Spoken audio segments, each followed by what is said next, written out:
for others to do. My take, I love it. You know, it's our own chant. It's a chant that you can feel deeply on a very different level because of the politics in our country. But at the same time, you can use it in a different way throughout the game when calls don't go your way without calling them out, you know, specifically. What's your take on that cheer? With what you said na lang, di ba, I'm not giving that a yellow, I'm not giving that a red. Ikaw na ang woman of the match ngayong gabi sa Minsan Football Show. I'm just wondering. Yes. You haven't I was watched the laughing game, because right? super, But it's so good. super connect. It's Correct. like rep your country, not rep your city, rep your country. Yeah. I'll just say, I know what I'll be cheering tomorrow when I'm there. Parang nasa-channel mo yung galit mo sa bansa sa referee. Bro. Oof. All right. Anything else you wanted to add for futsal? And Or that was the anything, first whatever. time where, of course, we had VAR in the country. That was the first time where we'd actually hear the referee speak, no? Oh, that's where we Yeah, freaked out. Yeah, like, yeah. the ref's gonna speak. Because the last time a referee spoke for a Philippines review, maybe out loud, Women's World Cup in New Zealand, not so good. The red card. Sophia Harrison Yeah. got a yellow card. Yeah. Yeah. Not so good. But it's like, yo, okay, history. It's all happening, unfolding, so we're just counting it and we're getting to witness it. Yep. And that's also our way of inviting everyone. Come on, guys. Come on out. Show support for the FIFA Futsal Women's World Cup. Ang lapit lang ng game, Phil Sports Arena. And, you know, I feel that the women's team, they really deserve everyone to be out there to support them live and to feel that the fans are behind them for their last matchup, regardless of the result. Yeah, I mean, even if you watch other teams also, just show up. In that way, you're also supporting, we could say, Philippine football, Philippine futsal as a whole, also the women's part of the game in particular. And of course, if there's one more thing, if you're still not convinced, the venue is aircon. Oh, pwede ka mag-jacket. Yeah, Wear yeah. your drip. Yeah, when I watched AFF Women's Futsal, I said, nga pala no, aircon ito. It's an indoor sport yung futsal, di ba? Okay. And then there's that end-to-end action that they preach about. A lot of more shots, more goals. Yeah. But we'll get back to our PFL Quintuan, of course. All games will be live streamed on youtube.com/wearepfl. That is one word. Don't you forget to subscribe and hit the notification bell so that you know when the games go on. Our order of business, we got our triple header. This is Saturday or Sunday? Just double checking things, of course. We got Philippine Army versus Manila Digger. Valenzuela PB Menjola versus Cebu. Bounce back day right here for Army and Valenzuela PB. And we've got Maharlika versus Stallion. So yeah, we got to just double check things. Those games are on Saturday. Don't you worry. On Sunday, on double header ulit. Kaya will look to bounce back versus Tuloy FC. Second game of the day or the main event of that day. One Taguig will look to carry on their fine form versus DB Garelli. In contrast, out to bounce back. Perhaps the teams here were the closest ranking to one another. We've got Maharlika and Stallion. I believe that's like the game with the highest expectations right here. Jegs. And I think what's exciting about this game, it's going to be the team sitting just outside the top 6 versus the team sitting just inside the top 6. So it's going to be 6th versus 7th. Maharlika are, of course, the team catching up. But it's not by a lot of distance. I think if Maharlika win, they overtake Stallion. And then if Stallion win, they jump up and put some distance with themselves and the rest of everyone else outside the top 6. So there's a lot of incentive in this one. Maharlika actually didn't play last week, so that might be a factor. They're slightly rested. But Stallion are, in that sense also, they're on good form coming off that win against Don Bosco Guerrero. This one's exciting. I'm gonna expect a lot of physicality, intensity, and hopefully I get a lot of goals also from this match because it's gonna be a match between teams that want to be higher up, probably also in the table, 6th and 7th. But when you look at the ambitions of those two teams, they want to be even higher up. I think Maharlika said they want to finish in the top 4, and of course Stallion always wanted to finish with the championship. So it's gonna be a very interesting match. I'm gonna look forward to this one. Maharlika versus Stallion, Natasha. I remember second round last season, Maharlika had held Stallion to a draw. And a lot of players of Stallion went to Maharlika for that second half of the season. Bad blood or, I'd say is there's gonna Maharlika be the a lot of bad blood. Is And that's Maharlika the what bogey makes it- team? Yeah, Yeah, sorry, so go that's ahead. what makes this so exciting is because you have a lot of former Stallion players now playing for Maharlika. And if there's anything, you always have that extra chip on your shoulder when you're going against your former team. So you could tell that the Maharlika team will be really hungry, especially that they lost their last few matches against Aguilas, against Taguig. So it's either they go on into a slump or can they already dig deep and get themselves out. But for Stallion, on the other hand, they've been in great form recently. They might not be getting the results their way, but in terms of how they play, how they move the ball, and the chances that they're creating, they're on that level. And so it's going to be an exciting game to watch. And who comes out on top will have a happy Christmas. Shout out Finn. Can you read? There's a comment right here, right? Direct, I will read this one right here. Disclaimer, I'm just reading the comments. Finn McDaniel has scored 14 goals already, but he has scored only 1 goal versus a top 7 side, and it's from a penalty. Will he score versus Maharlika? Challenge issued from Kiki over to Finn McDaniel. There you go. He watches. Finn watches also. Yeah, he does, right? Direct, yeah. Dito na breaking news na babalik si Finn McDaniel, di ba? Wait. Sorry, I lost my train of thought. There was something also. Next game. Oh, if we go to the second game on Saturday, right? Because that Maharlika versus Stallion will be the third game, the main event. Just working in reverse. It's maybe the first game of Jack Zambrano where he gets to face Scarf in Cebu. I think that's going to be special. Zambrano really took it to heart being a Cebuano playing for Cebu. It seems like he left the club on good terms, of course. But yeah, just carrying on that storyline of facing your former club because he saw that team really has like that camaraderie. Yeah. But even for that first game, let's go back to Philippine Army FC going against Manila Digger. You know, with Army, you feel that they have the capability of holding it together for a half, maybe 60 minutes against Cebu most especially. They kept it close for the first 70 minutes. It was 1-0, 2-0 margin. But eventually, I think after the 70th minute mark, they weren't able to push through in terms of like being able to hold that same intensity or that same organization when it comes to how they play on the pitch. So let's see if they can quickly learn from their mistakes against Cebu and carry on to have a better performance against Manila Digger. Tall order to ask, but not impossible. Is it gonna be like that upset? You know, an upset of the century, diba? But upset, or do you feel Manila Digger, Sekou Cisse and the superheroes are gonna do their thing? Well, I think it's on paper it's a very straightforward game. You'd favor Manila Digger all day. But again, I'm gonna go back to that moment where it was 0-0 and Philippine Army were against Cebu, and they had the game's best chance in like the 20th minute. I think it was Celis. It was 1-on-1 against the goalkeeper, and it goes just wide. Because if that goes in, and then you add a little bit of uncertainty to a rotated side against Cebu, Philippine Army going to halftime ahead or maybe even level, anything could have happened if they scored that chance. So if they get a similar chance against Manila Digger, they have to take it this time.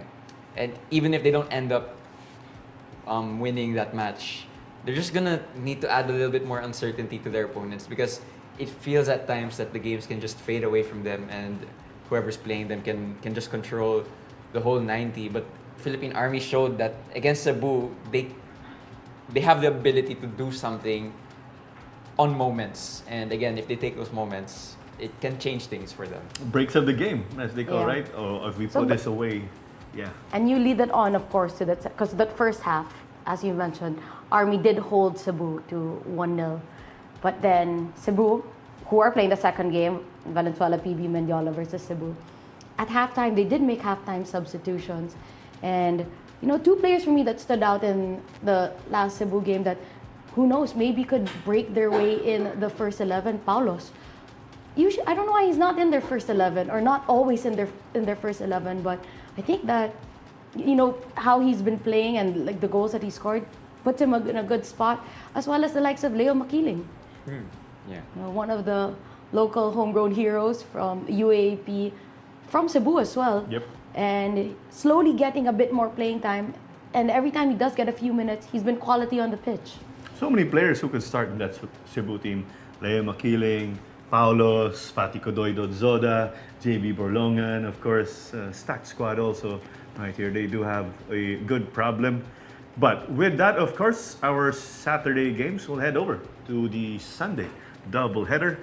A tough one for Garelli, right? They suffered a difficult loss already, and you're facing a one-tagig team that just put in 10, 8 goal scorers again. So they have that groove in them, right, Natasha?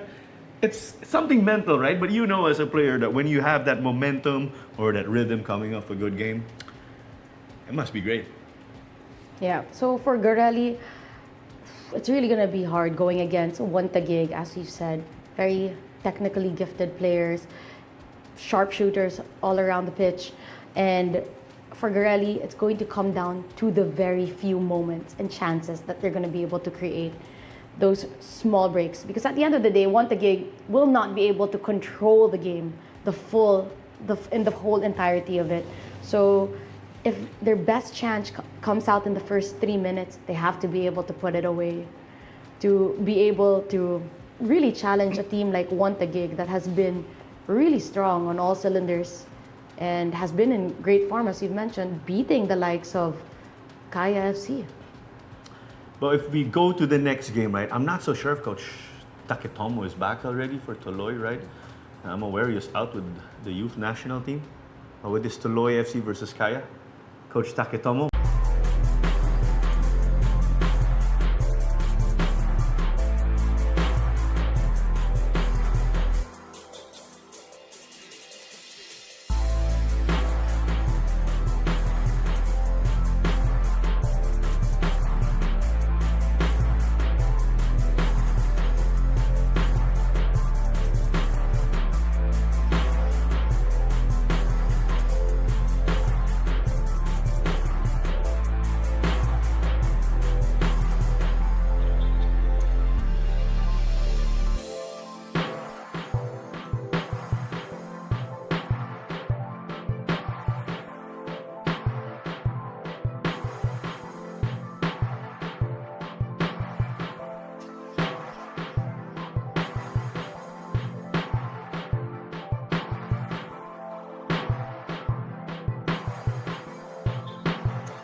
It is match number 50 of the 2025 to 2026 Philippine Football League, and it's actually going to be our last match between now and the Christmas break that's upcoming. It's going to be Tuloy FC versus Kaya FC Iloilo to end things for 2025. I am Diego Cordero, your commentator for this one, and I am joined by Philippine Women's National Team goalkeeper Kiara Fontanilla. Kiara, how are you doing this evening? I'm really good. I'm a little emotional because of personal reasons, but you know, I'm here, I'm ready to work, and I'm excited to commentate on this last game for the 2025 year. what an occasion it is for Philippine football as we see the weather for our match at hand. Nice conditions to play. I always like to play football matches at night. I'm sure you have a preference also whether you'd like to play on night or day or windy or rainy or whatever conditions it Oh, is. for sure, definitely, especially as a goalkeeper. You know, honestly, a night like this is absolutely perfect. Taking it to our quote-unquote home team, Tuloy FC, their key to win is to play brave but cautious because we know they like to play this style that no other team in the PFL really does, and you have to give them credit for trying to play football on the ground, especially given that they're disadvantaged on other occasions. I agree. I think, honestly, though, playing on the ground can be really tricky because sometimes with the high press, they could easily work around teams. It's their philosophy that they stick with for the entire PFL season. We see the results here, only one win, but they kept it close on a couple occasions to Maharlika and Stallion. But then the other results, a little bit more concerning. Their Army game, by the way, was cancelled due to a typhoon. But other than that, it's been one win and all losses. Would you be concerned if you're Tuloy, or is it still early in the season where you can recover later on? I think, you know, there's always room for improvement. So I think, you know, honestly, they should just take it one game at a time. So right now, they're going against a powerhouse team with Kaya Football Club, and you know, obviously they're the reigning champions, and yes, there's going to be a little bit of a nervousness with, okay, we are going against the champions, but you know, it's another team. Just take it just focus on yourself, see what you can do with each other, and see how you can penetrate this team. Of course, it's a very young squad as well. They actually have an average age of 20. That's how young they are. They're younger than your average university team. So that's Tuloy. You see the lineup here, a very young lineup. I believe number 12, John Diaz Henson, is actually the youngest player in the entire PFL. That's how young they are. But nonetheless, they play really brave football. Yeah. Now that's also the formation they're going to go with today, 4-4-2. Head coach is Kent Alam. No Taketomo Suzuki because he is with the under-17s at the moment as an assistant coach. We wish them all the best as they play a game later against Jordan, I believe. Moving on to our player to watch, I actually highlighted their goalkeeper, and I'm sure you'd have a lot to say about this. Antilio, he's not the tallest goalkeeper, but he's a decent shot stopper. How do you make up for a lack of height as a goalkeeper, Kiara? Confidence, because you know, I know a lot of goalkeepers who are even shorter than him, and you know, their presence on the field makes up for the size. And you know, sometimes like you don't have to be tall to make saves. If you have good voice and good control of your back line, then that's what makes up for the height and for like everything else. So, and I've seen him play in previous games, and I will say he has had plenty of matches where I'm very impressed with the saves that he makes. When they lost to Stallion 2-0, he actually still got man of the match. Man of the match. I remember that game. Oh my God. I think I was at home watching it, and I was screaming at the screen because I was like, oh my gosh, this goalkeeper is unbelievable. So, you know, I know he has confidence, and I feel like also as a goalkeeper, you can't really have a goldfish memory. You're going to have a goldfish memory of forgetting about what happened this last game, just focus on the future. And I feel like, you know, he's confidence, so. Now let's hear from the coaching staff of Tuloy FC. Hi, good evening everyone. I'm Jason Torco. So, from Tuloy FC. So, yung expectation namin this game against Kaya, so same, lagi namang tap eh. So, magiging mahirap yung game para sa amin. Then, expectation ko naman sa team ko, kung anong pinractice namin during training, kung paano namin isi-set yung play against Kaya, magiging okay naman sana. Yun lang yung pinaka-honest feedback ko. Then, as much as possible, di kami mag-play ng high. Ganun pa rin. Tuloy FC way, ground ball pa rin as much as possible. Then, susubukan lang namin mag-try, maka-atake pagdating sa final third against Kaya. Yun lang po. Thank you. A lot of respect shown from Tuloy FC's coaching staff to Kaya. But now let's move on to Kaya FC Iloilo, the defending champions of the PFL. But they've not had the best results in the past week. They've actually played a game last Thursday in Singapore. And how tough is it to have that Thursday-Sunday rotation? It's very difficult, you know, because they have to deal with travel. And obviously the ones that have played maybe the full 90 or more than 60 minutes, you know, they have to bounce back. Especially, unfortunately, from a loss, it's even harder. You have to deal with the travel, deal with little to no rest, and then bam, you have another game. But that's just the life of our our sport. You know, we have to be able to bounce back quickly and recover quickly. And I know all these players, like in this entire league, they know how to take care of their bodies, so they know what to do. So I believe Kaya knows what they need to do and what they need to bring back into the table. Of course, it wasn't only that midweek loss to the Stags in Singapore. They also lost to Manila Digger in heartbreaking fashion a week ago. But when you look at their season overall, it's been a good season except for those 2 losses to Manila Digger and Wantigig. But they're still up there challenging for the league title. And I'd imagine they're not too concerned just yet because it's still very early in the season. We have another full round to play before the 3rd round. So I'd imagine they're still up in that title race for sure. Oh, for sure. You know, it's still very early in the season. It's only the 1st round, so I know that they're going to bounce back for sure. Now taking it onto their starting 11, it's a bit rotated, of course, because they had to play 2 games on the bounce, and they're going to play their 3rd in just the space of a week. Here's their lineup. Even the fact that it's rotated, you still see so much quality across the entire team. And of course, you see Patrick Dato coming back from his injury and his first start of the PFL season. So that's a very good, you know, name to see out here. And then you have like the regulars like Brandon Zambrano and Kaishi Yamazaki. And then you have some ones that are getting rotated in. So it's like, it's really nice to see that like Coach Yu is rotating his players and like using everyone because he has confidence in every single one of his players. No formation on screen, but we're hearing that it's going to be a 4-3-3 from Coach Yoshide. And it's going to be a chance for those who don't really play that much minutes to give a good show of themselves. Now, let's take it on to our... Or actually, just continuing to talk about this lineup. Even though it's rotated, quote-unquote, there's still so much sources of attacking goals from this team. And even when looking at their defense, there's a lot of solidity and experience across this lineup. There is no Ott, however, and he's been such a good player. He's on the bench right now. So it's a start actually given to Martini Ray, who's still a really talented player. And it's such a privilege for coach to have rotations and still be able to put so much quality players like a certain Jan Melisa, who we've marked as the player to watch because he is such a dangerous attacking threat for Kaya FC Iloilo. I agree. His left foot is dangerous, for sure. He will definitely have to be watched closely if you're TULOY. And it's even tougher because TULOY are going to have to watch not just him, but everyone. So many elite PFL players. Yeah, for sure. Like they can't just focus on one and then they're going to start forgetting about everyone else. And the minute they forget about someone else, you know, that's when they're going to pounce on that opportunity. Now let's hear from the coaching staff as well of Kaya FC Iloilo. Yes, we are not able to win the last game against Digger, so we have to bounce back, especially stronger.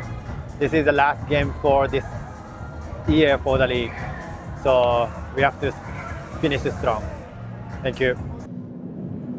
Kaya FC Iloilo want to end the year on a high note. Not that it actually will mean anything significantly for the league table, but you just want to end the year on a high note as a football player. Of course, especially like we discussed a little bit earlier, they had a bit of a tough game a couple days ago, so you know, using this game to hopefully bring back that confidence within themselves and as a club, you know, this would be something that they could use for this future. So that puts it up for our preview. It's going to be a really interesting match. You have the young guns of TULOY and the experience of Kaya FC Iloilo. On paper, of course, Kaya are the favorites, but after 2 losses on the bounce in the space of just a few days, anything can happen, and anything can happen in football, Kiara. For sure, anything could definitely happen. Now we will take it to our march-in. We will be back shortly. Don't go anywhere.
team captains.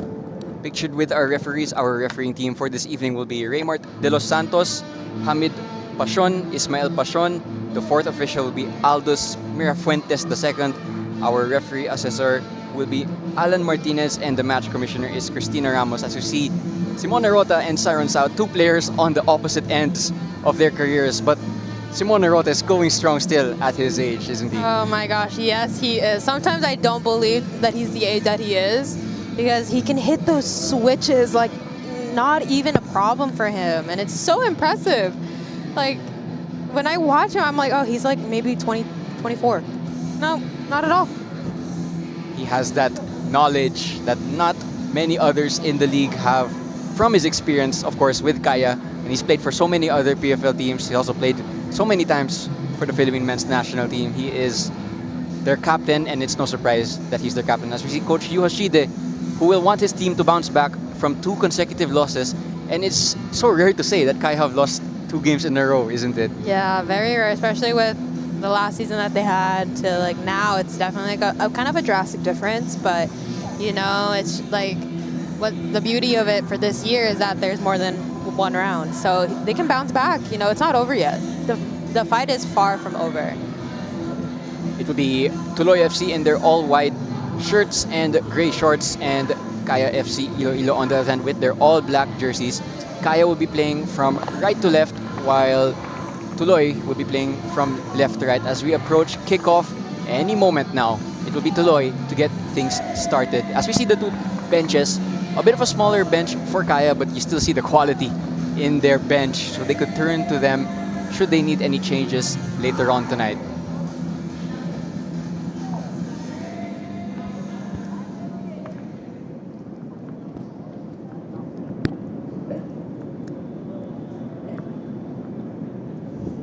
Referee is just waiting for 8:30 exactly, or 7 o'clock. 7 o'clock. Sorry. It's okay. I was thinking it was Saturday, not Sunday. But here we have kickoff, and it will be Tuloy with possession. Kiara, I just want to ask you this right off the bat. If you're Tuloy, are you going to stick to your philosophy 100%, or are you going to adapt when you're playing against a better, quote-unquote, better side? I would definitely stick to what we do, because you stick to what we do best, then you have to stick with that. And obviously maybe there could be a little bit of changes in adapting, so I think that was an early foul called by the referee. Melissa colliding with Antilio, and you know, he's still down. I'm not too sure how much contact there was. If you're Tuloy, you do not want to lose your goalkeeper right away. yeah, especially not even a minute into the game. We'll see the repeat. The cross was played in from Paulo Bugas. And I think the first contact came from Antilio. It was just a body-to-body with Janjan Melissa. He is still on the deck, which is not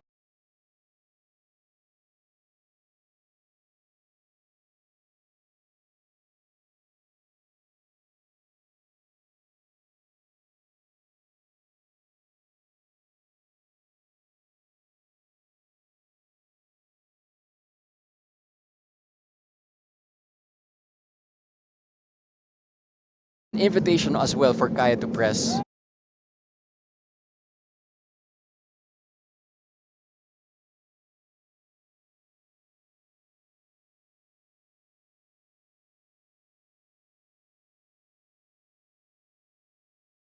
With what happened, and you know, and obviously coming back from an injury that he had, it's difficult for any player. So just seeing him back and healthy again is really nice to see. There was Rota going for that switch that you mentioned, Kiara, and it didn't pay off, but Kaya win it back right away.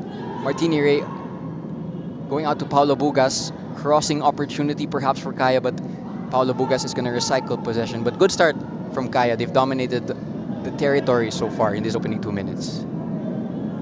It's nice to see, you know, they're also going to try to keep possession as well against, you know, the younger team that is also doing possession. So it's going to be a nice game to watch.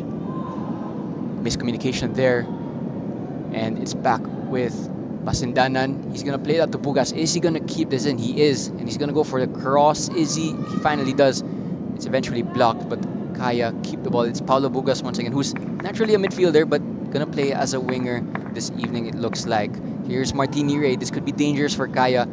Jovin Bedic's gonna go for the shot. Good save from Antilio, and the shot from Melissa afterwards is out for a goal kick. But take us through that save from Antilio, who's shaken off that early injury. You know, as a goalkeeper, especially with how crowded it is in the box, any touch, can be good. And, his palm over to John, even if it went to John, he still had a hard time trying to get a shot because maybe when the ball hit his palm, it created a backspin, and those are really hard to connect. Here's Halike. He's gonna go for the crossfield pass. Will it reach his target?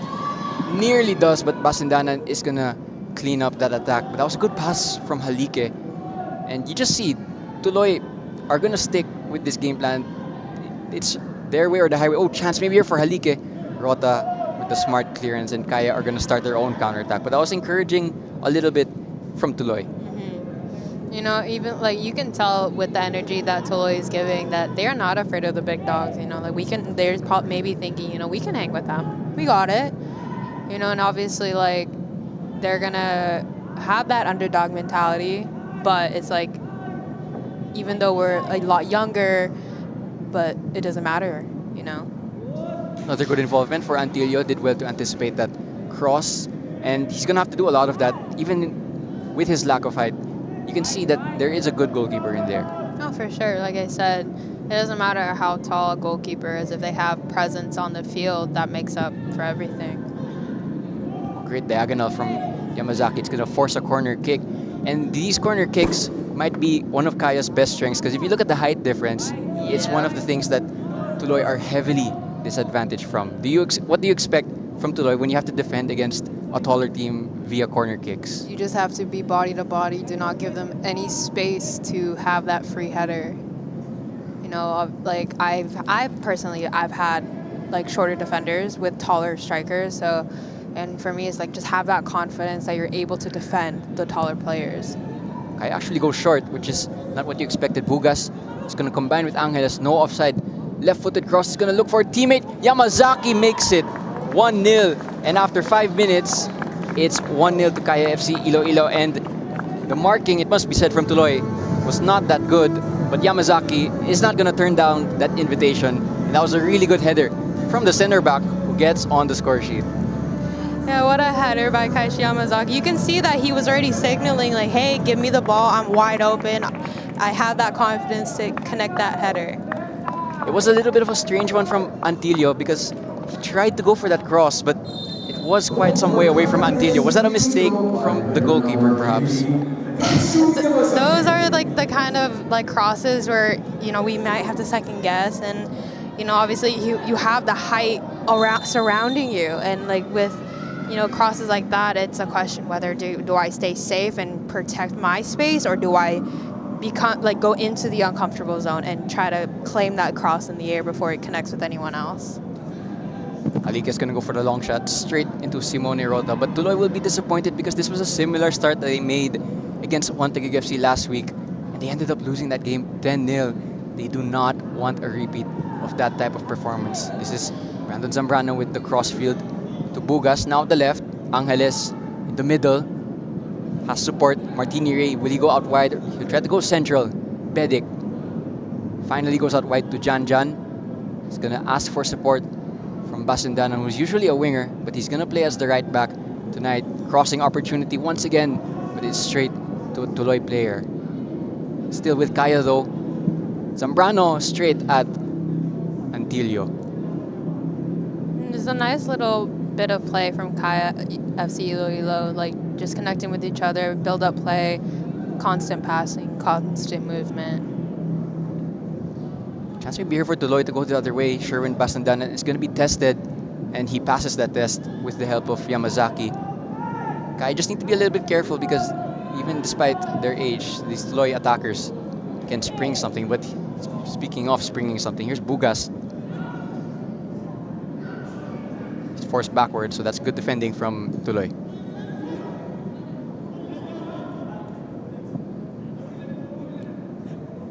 It's going to be a goal kick to Tuloy, and we know from this goal kick they're going to go short.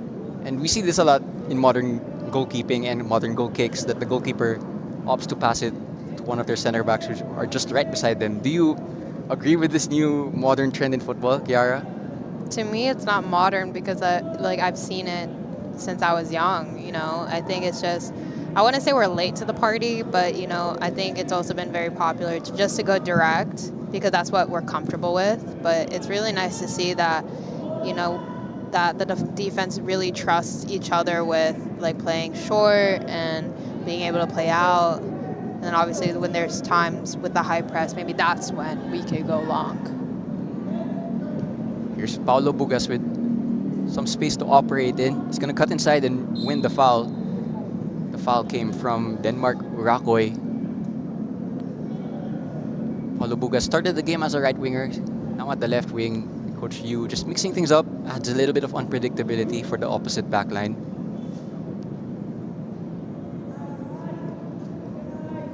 Yamazaki in this renewed center back role. Melisa is going to go for the early cross. It's met by Urakoy. And eventually TULOY are not going to clear it, but obviously play it out, which is their philosophy. But it doesn't work out there because Pasindanan read that pass from right back. And he's going to carry it forward. Martini Ray to Joven Bedic. Shooting opportunity. Bedic is going to make it 2-0. What a finish that was with his weaker left foot. And Kaya FC are going to take this 2-0 lead right before we hit the 10-minute mark. But what about that finish from Bedic? Just so calm and collected. He, as we see in this replay, he's like just being patient, fakes out the defender to force him to go right, and easy just beautiful left curler into the top corner. While Antilio Jr. might have been slightly at fault for the first goal, there was nothing he could do about this one. Such was the finish from Joven Bedic. But it was also a good dummy from Martini Ray, and you can just see the chemistry is really clicking for Kaya. And after 2 losses on the bounce, they'll just feel that some pressure has been relieved off their shoulders. I think this is what they needed, especially going into this new week and then having that one last game in about 2 weeks. Well, that's right. They have that Champions League 2 home game against BG Pathum. So something No, Pohang Steelers. Pohang Steelers, rather. Thank you for correcting me. And I believe that's in New Clark City Stadium. Yes, against Pohang Steelers, which is the Korean team in their group. I'm not sure at what time, though. I believe... I think 7. We'll confirm that later. We'll confirm it later. Chance maybe for TULOY, on the other hand. It's given away. And TULOY have to be careful of these because counterattacks are also one of Kaya's strengths. Have a lot of pace in their side. But as Kiara mentioned, a lot to look forward to for Kaya fans because they still have that clash against Pohang Steelers. It has been confirmed it's at 8:15. There you go, 8:15 in the New Clark City Stadium, right before our Christmas season is right upon us. So more football gifts for the football fans to enjoy. If you're Coach Yoshida, you're probably really happy with the way your team started. I think so too. Like obviously with the game that they just had, not the result they wanted. Even though they really put up a good fight until the very end. Here's Angeles through on goal. Doesn't take the shot. It's gonna fall back to Fitch. It looked like for a moment. Another dangerous moment to make it 3-0 for TULOY. They have to be careful not to allow too many chances because the scoreline, we saw it last week, it got a bit wild for Taguig. Kaya are gonna try to do the same. TULOY have to be careful of that. But as we were saying, Coach Yu probably really happy. Yes, for sure. You could hear like he's cheering on his team. I think this is the most vocal I've seen him, which is interesting. But he wants to, because he also as a coach needs to show that he has confidence in himself and in his team. So, and they'll build off of that and feed off of that confidence. TULOY looking to respond. On the other hand, if you're Coach Kent Talam, what would be your message? Because all of a sudden, at 2-0 down, you're going to have to chase this game. And against a team like Kaya, it's a really uphill battle. For sure. I mean, like, they're pushing pretty hard. They're doing kind of a high press and putting Kaya's back line under pressure. So I think, what they're doing is good. They're staying in their own identity of keeping possession or keeping it on the floor. And who knows, it could maybe work in their favor. They did score 2 goals against Manila Digger, and those 2 goals were really good.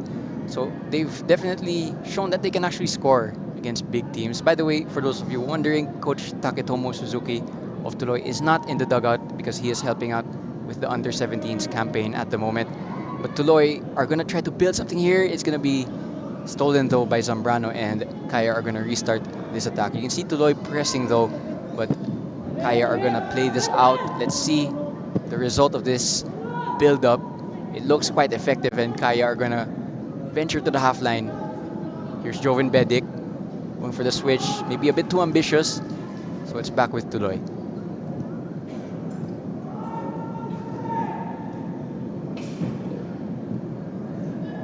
Halike in between the lines, maybe a chance here.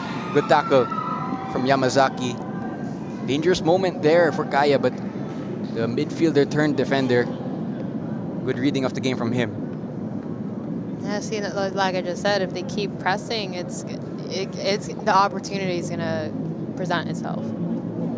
Tuloy have a throw-in from that, but you do notice that they don't really tend to go long in their throw-ins and corner kicks. I think that's them. It's a corner. Actually, yeah, it might be a corner kick. Kiara, you are right, but as I was saying, they're gonna go short. This is a trend that they've had in all their matches. I think it's them trying to invent a solution to their height disadvantage. Shot's gonna come in. Good save and good hands from Patrick Dato. It's his first start in a while, but no rust shown by the goalkeeper there. A seasoned pro for sure. And it looks easy when pros do it, but I'm telling you, that's not an easy save to make. Not at all. And the fact that he was able just to keep it in his hands, you know, it's impressive. Something I thrive for. And I'm also a professional, so it's like, okay. Of course, Patrick Dato, a lot of caps for the Philippine men's national team. Has played in Thailand as well. He's reached high levels across his career. He's given the start tonight. And it's a really strong goalkeeping rotation also for Kaya. They have Cortez and Dato. That's such a privilege for Coach Hugh to have. Definitely. It's both powerhouse goalkeepers, not only with their skill, but with their height as well. I think both of them are like two of the tallest ones in the league. And just speaking on Cortez, he's on the bench tonight. He actually is second for clean sheet count in the Golden Glove race. He has 5. But that's a lot already. He was given the rest tonight though. Oh, given away by Tuloy.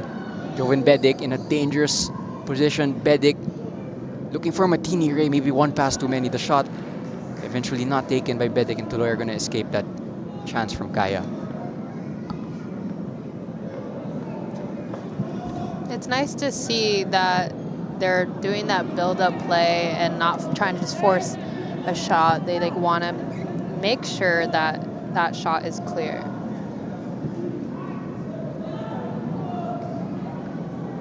Tuloy have just settled after conceding 2 goals. They were stunned for a little bit. They could just do it, slowing the game down to their pace. Because if the game is frantic, you imagine you'd fancy Kaya in that duel. Urakoy. Halike, binalik kay Saot. Or that's Diaz rather. My apologies. Urakoy. Good defensive shape from Kaya. And eventually given away. Can Kaya create an attack from that turnover? Ugas is double teamed, but he's gonna win and escape from that double team. Zambrano has Pasindanan outside of him. He's gonna try to use him. Will he reach? This a bit overplayed.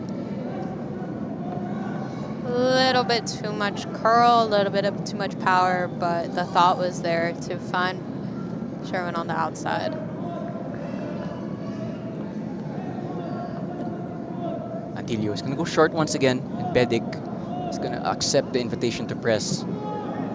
Antilio straight to Halike. You can see Yamazaki is man-marking Halike.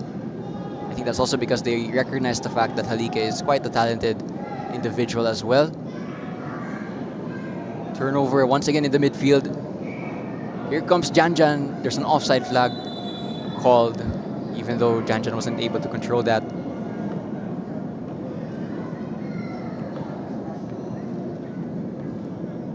Let's see if it was actually offside. It was tied. Very close, very close. Maybe an arm.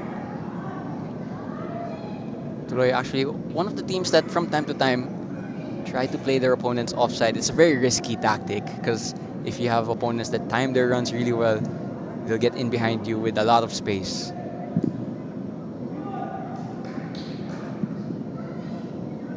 Switch of play there for Tuloy. Cyril Saot. Diaz trying to combine with his forward line. Tuloy just about keep possession of the ball. Here's Capistrano. Good smart pass in between the lines to Diaz, who's tripped but stays on his feet. Halike, I think the pass might have been better on the ground, but here's Tuloy once again. It's very tightly congested in there. Here's Halike. Too much traffic to deal with. Nunez. Binalik kay Capistrano. Urakoy. Good one-on-one defending from Fitch Arboleda. Kaya also have this ability to stay resolute when needed. Showing it right now. Here's Halike. Is he fouled? He is. It's a bit of a shame actually because they looked like they were settled into a good defensive shape. Yeah, and the fact that they're not diving, it's good. You know, they're just being patient, seeing what their opponent's gonna do next, and then react to it. Patrick Dato is gonna set up his, looks like his one-man wall.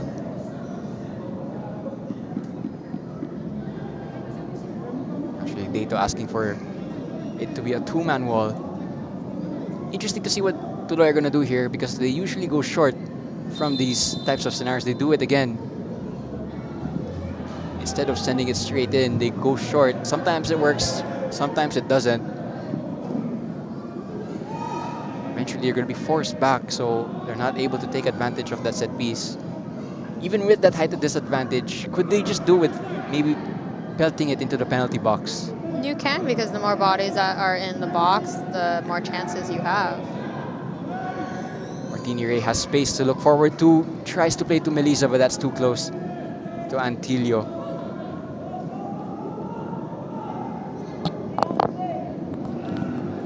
Halike.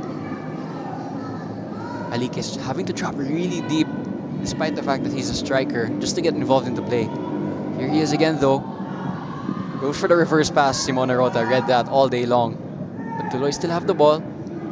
Pasindanan is going to get tested as the right back. Oh, nutmeg. Martini Ray is there to help out his fellow FEU Tamarao graduate. That was a good nutmeg though. It's a bit nasty. We love it. We love to see the creativity from these young players taking on, you know, seasoned vets in the PFL, and like that's what I was saying earlier. Like, have that confidence, and it's working. You know, the score might not show it, but I could feel from even up here that that confidence from this young team is seething. Again, it's a team with an average age of 20. If you want to be super specific, 20.6. That doesn't make it any older. They're still such a young team. But you'd imagine if this team just stayed together for 3 or 4 more years, they'd be a really good team in the PFL.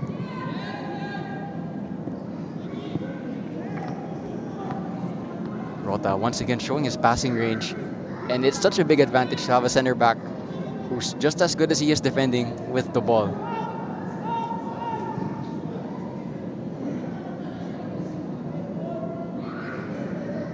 Tuloy happy to surrender possession to the two center backs, which might be a little bit risky also given the two center backs' passing range. Passing range and accuracy from both center backs. Spot on from Kiara because they're two center backs that can also pick apart defenses. It's like Simone Rota would like to maybe just sit in a little bit and allow Kaishi Yamazaki to maybe become a part of the attack a little bit more, as his previous position was the 6. So it's a good balance between those two center defenders. Paulo Bugas, will he get to this? It's a tackle from Haran de Gracia, but it's going to be a corner kick. And we saw from the first corner kick, it was a goal from Yamazaki. Tuloy have to be careful not to let the same thing happen once again. Yeah, like we mentioned before, it's the height. Sometimes the height can be a disadvantage for the opposing side with the shorter defenders. But you know, just stay tight man marking. You can see maybe for a moment Yamazaki had 2 players on him marking. Could have been a chance for Kaya, but the delivery, unfortunately, from Paulo Bugas went straight out for goal kick. Tuloy escaped that set piece. Bit lucky actually for Tuloy that they are not really tested from the delivery.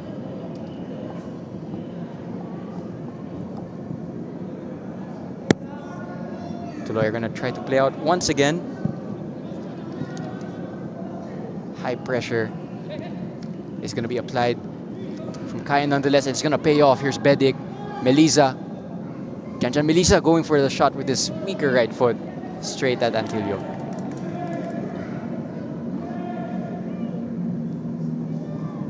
Cyril Saud into the middle. Nunez. Rizzola. You can hear it from the coaching staff of Tuloy. They want the ball to go forward, and that's not going to help them. Here's Zambrano, goes for the shot. Goalkeeper off his line. It looked for a second that Zambrano was going to score a worldie. You had Antilio scrambling back. Hey, sometimes if it's on, you got to take that chance. Like, you see the keeper out, and then it's open goal for you. Risky pass played from Antilio straight into the midfield. It's not going to be given away for his sake, thankfully. Here's Tuloy once again. Halike combining with Diaz. Oh, but once again, a midfield turnover. Nearly forced from Kaya, just about kept by Tuloy. Here's Nunez. Nunez, of course, has appearances already for the senior national team of the Philippines, despite his really young age. He's going to go for a switch, but that's straight to Yamazaki. Good control by the center back just to be able to keep the ball within his range and still able to find a teammate. Pass through the lines from Rota. And good play from Bugas. Beating his defender one-on-one. Bugas, left-footed cross. It's going to drop to Angeles. Here's Zambrano. Fitch Arboleda. Tuloy get back in numbers. Here's Rota. Back out wide to Bugas. No offside called, despite some calls from Tuloy. Eventually given away. Well, good work from Arboleda. Good defensive play by Arboleda, able just to body off his opponent, keep the ball, and play and reset play through Simone Rota. Sherwin Basindanan. Here's Zambrano. It's a compact Tuloy low block at the moment. So Kaya are just gonna have to figure out another way to get through them. Here's Martini Ray down the right, looking for the return pass to Melisa, but that's straight to a Tuloy shirt. Maybe they can spring a counter-attack if they go at pace. Nunez, offside called there. That was a good offside trap from Kaya's backline. Something that's really hard to pull off, but they pulled it off there. You can tell that this is something that they've worked on plenty of times because it's almost as if it's clockwork. You know, one of them will start pulling out and then they all pull out together. You can actually just see Arboleda take that super small step that makes it offside. You can tell that it's drilled by the coaching staff.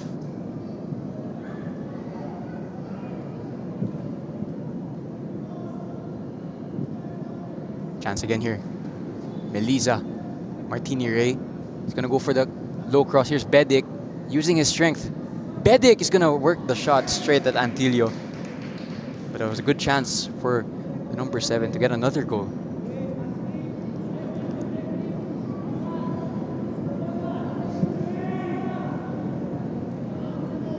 Once again, it's a midfield turnover. Here's Martini Ray.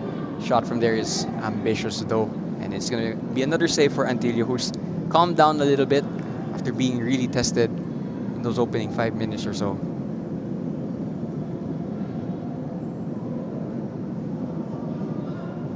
"27 minutes in this one. For those of you who missed it, goals from Kaishu Yamazaki and Jovin Bedik are the reason why it's 2-0. Again, this is Diego Cordero calling things alongside Chiara Fontanilla. Here come Tuloy. Oh, that's a good interception from Rota. Martini Ray. Kaya have numbers in attack here, but Martini Ray is going to opt to slow down the attack.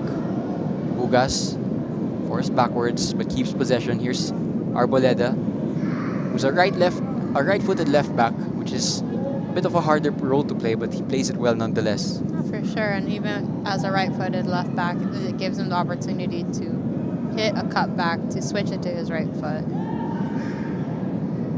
Arboleda, of course, versatile as ever. He's played in all sorts of different positions down the flanks, and he's been entrusted with being the left back. Here he is on the ball in a slightly inverted role at the moment.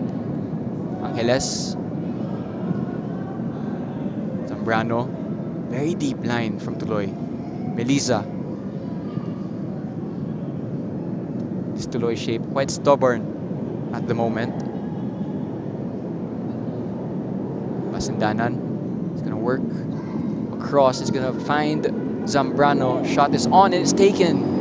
Too much power and no precision. That was a good chance for Zambrano.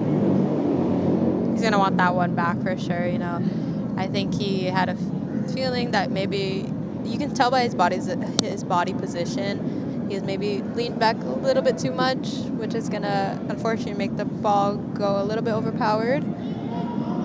But it was still a good read for sure that he was able to recognize that he had a shot. Chance maybe here for Lupango, but that's good defensive work once again from Yamazaki, and it's becoming quite common. That's a foul on Basindanan. So Kaya are going to go into the 30th minute mark, it looks like, with their clean sheet. In fact, Patrick Dato especially is going to want that clean sheet after the end of the evening, because it's going to be his first start and he'll hope to mark it with that clean sheet. Still a lot of the game to be played though. There's Melisa, as we see a flash of lightning actually. Joven Bedic trying to return it to Melisa. It's caught by John Diaz. It's going to be a throw-in to Tuloy.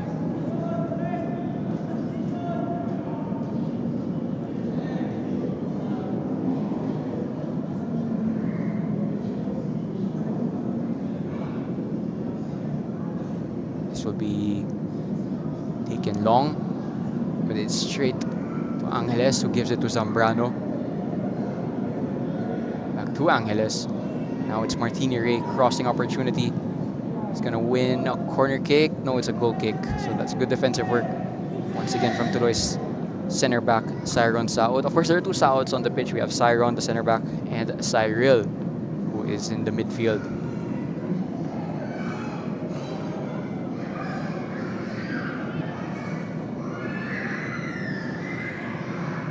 And Kaya perhaps preserving their energy. 3 games over the course of 8 days is quite a hectic schedule. Have you had a schedule like that ever in your career, Kiara? I think when I was about 10 years old. But then it was like you get 3 games in 1 day. Now it's maybe 2 games in like 10 days. You'd imagine Coach Yu is also thinking about rotation. A lot of games this season to be played for Kaya, especially that they're one of the international representatives for the PFL. That's because they finished first last season. Here's Tuloy out wide. Good chance maybe for them to create something. Oh, good defending once again from Yamazaki, who just he retained his composure in that scenario, which was quite dangerous. And he not only stops the attack, but starts an attack for Kaya. Here's Paulo Bugas. He cuts inside, looks for the diagonal. It's gonna reach Joven Bedic. First time cross from Bedic, looking for Melisa, just overhit. Oh, the goalkeeper goes for a challenge. Referee with no whistle. And to be fair to Janjan Melisa, there's no protests as well from the number 10. But you can hear some protests from the audience. They're always going to have protests of what they see, but you can tell from John Melisa that, okay, maybe that wasn't a foul.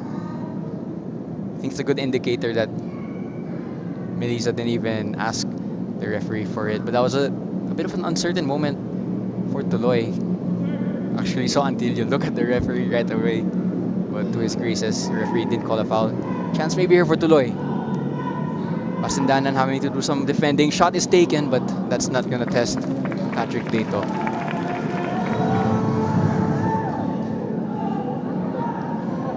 Bit of a sound trip.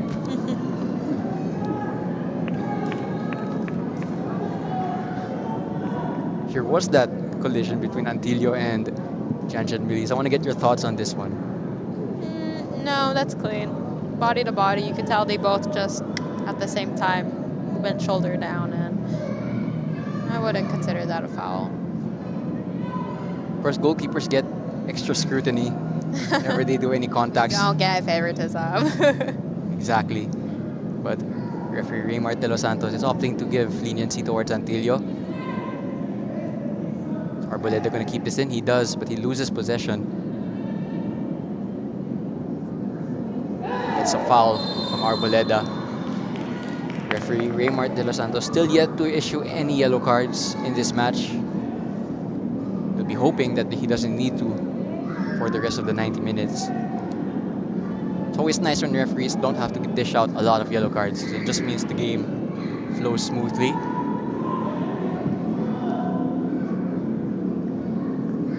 Basindanan from fullback advancing.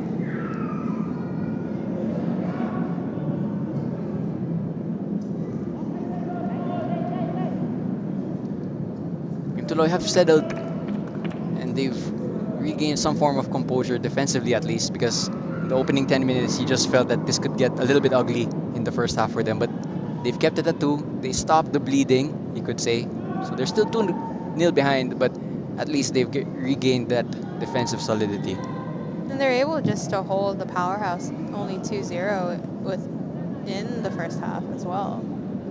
So what they're doing is working for them. Again, they did lose 10-0 against Montague last week. They'll be hoping that the scoreline isn't that bad this time around, and they'll also want to end the year on a high note or on a positive note, even if the result doesn't go their way. TULOY actually had a game cancelled because of a typhoon, so that game against Army is going to be postponed into next year. So they'll have 2 matches left in round 1. The next match, it's actually, I'll confirm who their next match is against, but round 1 will continue in January because we'll have the SEA Games break.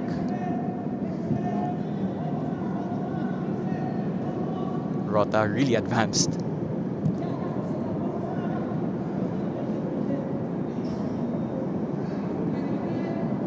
Arboleda and Bugas bringing out the flicks. Too much traffic though in that final third.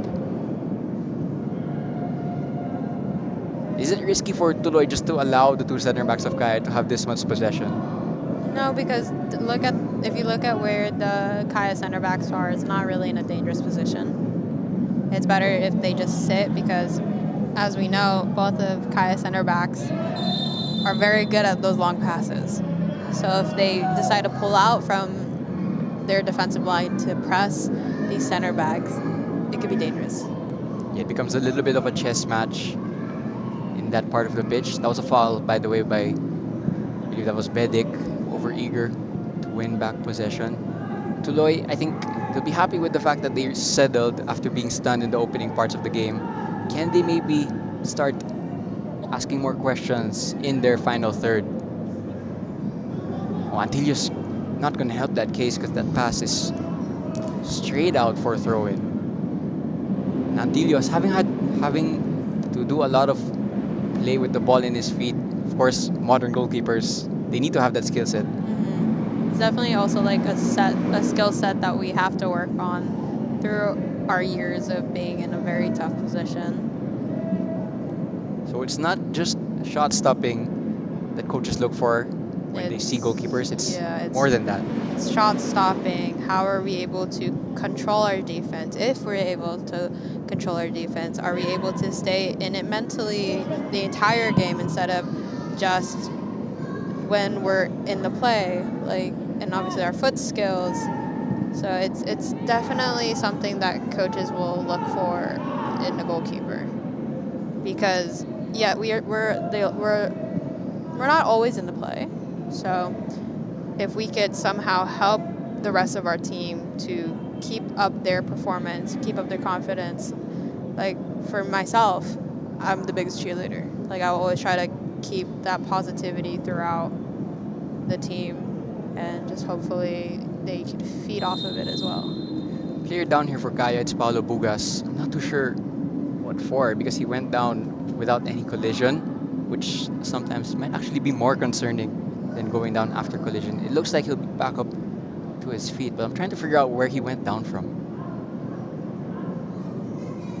Thumbs up.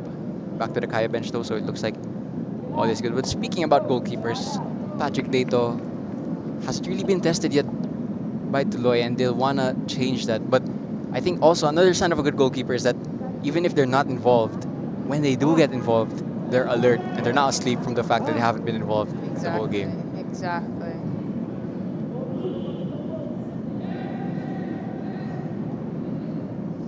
In possession for Kaya. Martini Ray. Back to Paulo Bugas. He looks okay from that earlier moment where he was on the deck. Here's Ray. Angeles, oh, what a flick! And the acrobatic clearance. If it works, it works. From Tuloy. You gotta do what you have to do.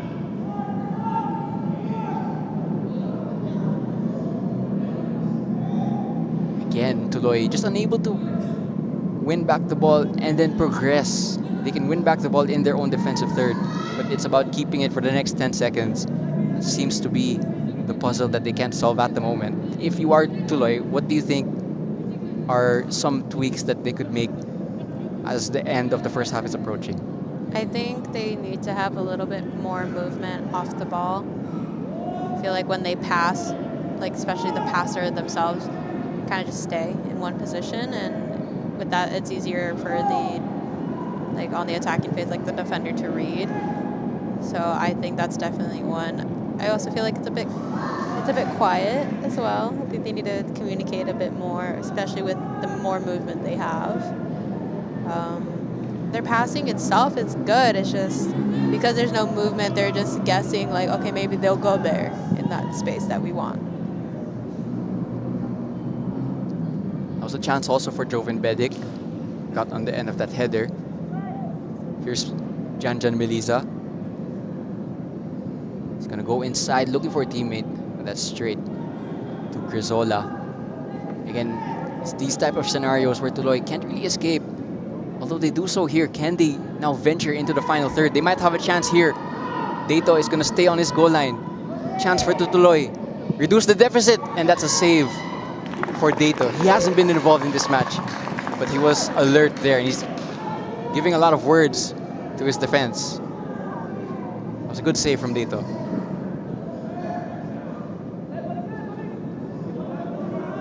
And how hard is it as a goalkeeper to do absolutely nothing and then all of a sudden have to be the team or have to be the player that bails out your team? I don't think it's hard at all because we have to be in it the entire time. And if say like a goalkeeper think that's a hard thing, then it's like don't want to be negative, but then maybe that position's not the greatest because you can't lose concentration as a goalkeeper. Bugas is gonna dig out the cross straight to a Tuloy head. Here's Zambrano. Arboleda. Tuloy in a compact shape. Tuloy could just do with getting to the halftime break at 2-0 down, then they could regroup from there. Excellent passing from Kaya. Here's Arboleda. Bedic. Martini Ray goes for the shot. A white shirt in front of him though.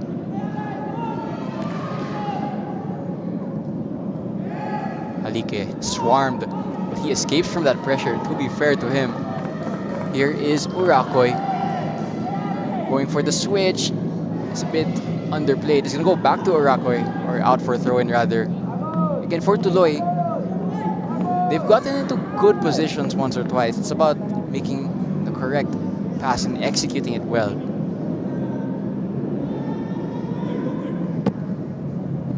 A poor touch there, which is a shame because Tuloy could have had a chance.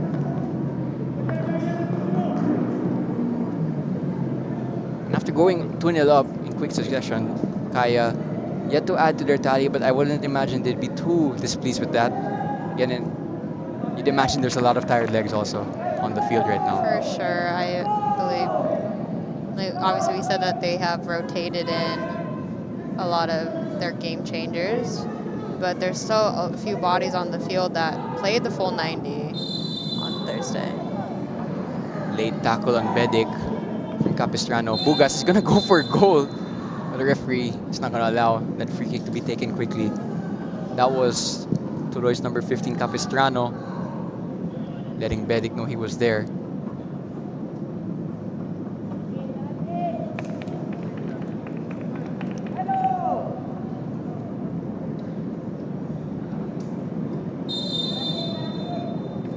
Play eventually restarts.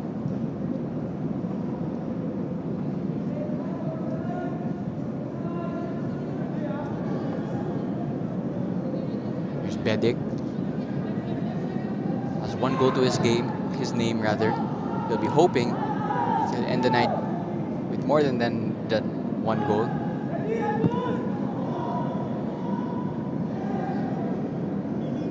Should Kaya FC Iloilo win tonight, they'll put themselves up to third place, 1 point behind second place Cebu, and 3 points behind Taguig at 24 points.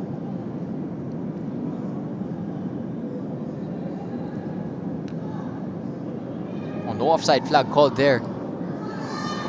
Janjan Melisa is gonna win a corner kick. I think Tuloy was just expecting an offside flag that never came. Honestly, I think so was I. I'd love to see that replay back. Because even some Kaya players looked like they were just expecting an offside flag. But nonetheless, it's going to be a corner to Janjan Melisa. Of course, Kaya already scored off a corner kick earlier on.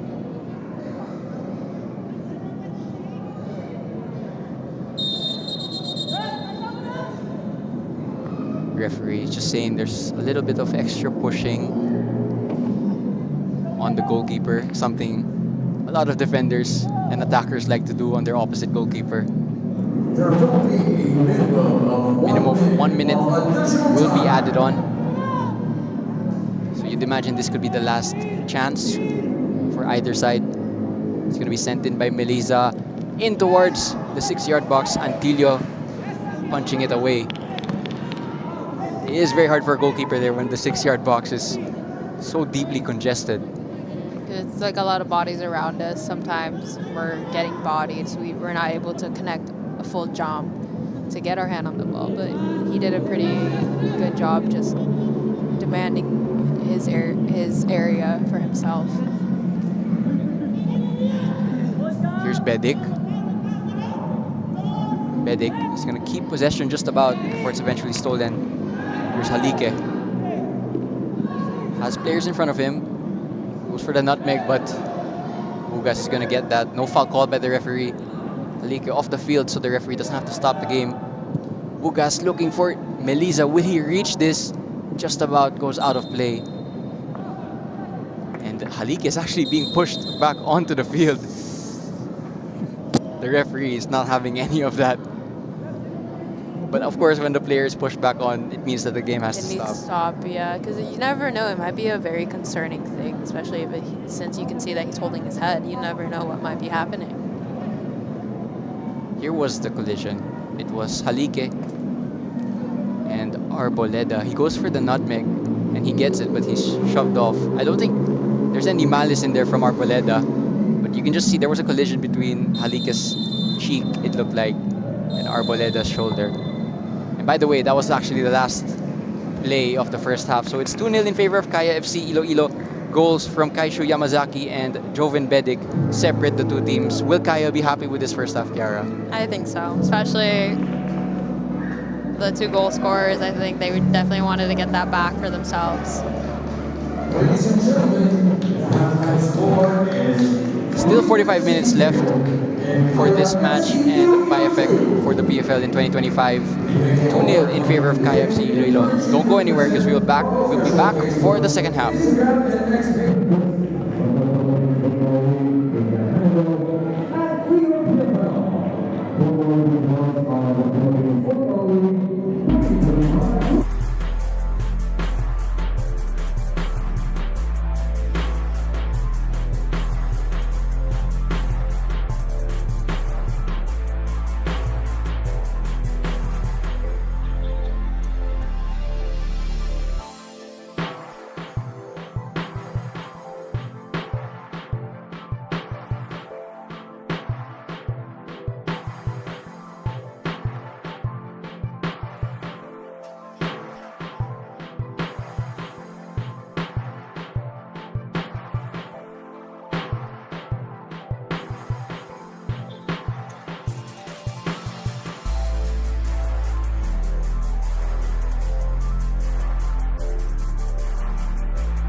scoreline of 2-0 between Tuloy FC and Kaya FC Iloilo. Kaya goals courtesy of Kaishu Yamazaki and Joven Bedic in the first 10 minutes. Surprised and caught Tuloy off guard, and that's the reason why the two teams are separated. Here was the first goal. Good cross from Angeles, and Yamazaki tucked it away into an empty net. A bit of a poor start from Tuloy because it was those first 10 minutes where they just couldn't handle the heat that was coming from Kaya FC Iloilo, and you just saw that there was a little bit of a nervousness about Tuloy. Here was the second goal. Bedic in the 3rd minute, or in the 10th minute rather. No chance for Antilio there, and it was that 10-minute spree that just made it a little bit difficult for Tuloy. They regained a bit of that composure though, and that's why they haven't conceded since then. One or two chances also from Tuloy, but they haven't really tested Dato in terms of high quality chances. Here was the halftime stats. Possession, of course, in favor of Kaya, 64%. Shot count also in Kaya's favor, and then the corner count also in Kaya's favor, and they scored rather from one of those corners. 8 fouls in total in this match so far, but no cards to show for it, so the game has flowed quite nicely. Again, at the halftime break, Kaya would have been happy, but I'd imagine they also want to score more goals. Oh, for sure, especially with knowing that like their opposing teams like want to keep having those double digits on them. They want to maybe replicate that for themselves. And of course, goal difference, not that it matters at this moment, but there might come a time in the season later on, maybe even in round 3, where goal difference will be a primary tiebreaker between two teams on the same amount of points. It doesn't matter as much right now, but of course, all the stats from round 1 and round 2 will carry over into the 3rd and championship round. That's why a lot of the big teams want the best goal difference as possible. There's going to be a change actually for Kaya. It's going to be, I believe that's Mike Ott checking in for Zambrano. Perhaps more rotation because, of course, they're playing their 3rd game in just 8 days.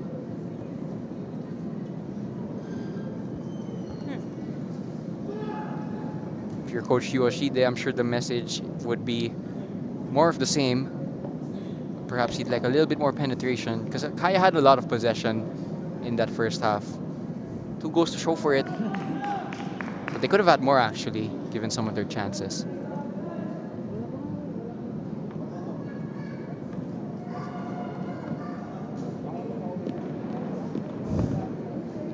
Referee just waiting for the signal.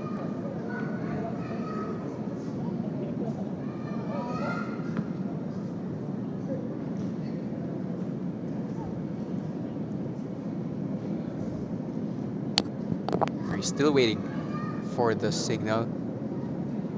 Kaya will kick things off in this second half, kicking from left to right, while Tuloy, in their white shirts and gray shorts, will be going the other way. Again, I'm your commentator for this one, Diego Cordero, alongside Kiara Fontanilla.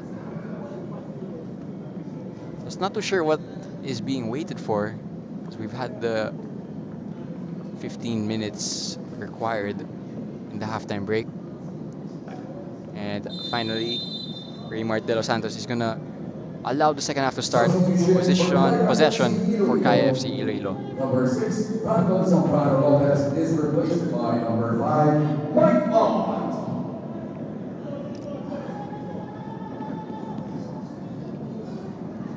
Tuloy in their 4-1-4-1 shape.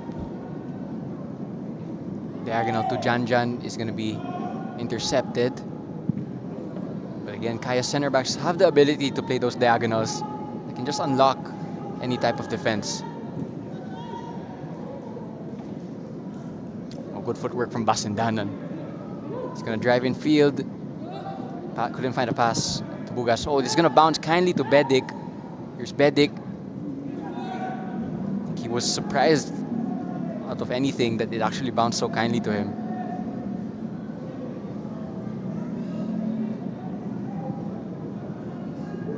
Can they do a better job in this half of penetrating the defensive end of Kaya?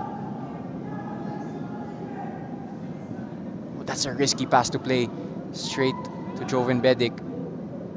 Here's Ott, newly introduced. Ott still bundles over, but no contact was there. Tuloy are gonna try to start a counter. Chance maybe here. Cyril Saot, tracked closely by Basandanan. Keeps possession of the ball, needs some support. Kaya have gotten back in numbers.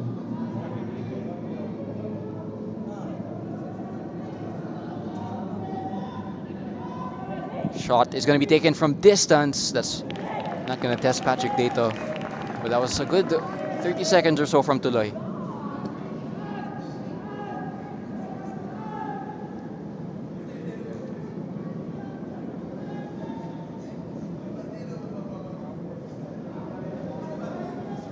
Here's Rota to Yamazaki.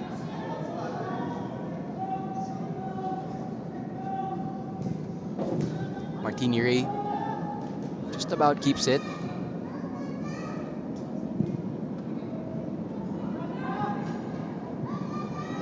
Pressure being applied from Tuloy.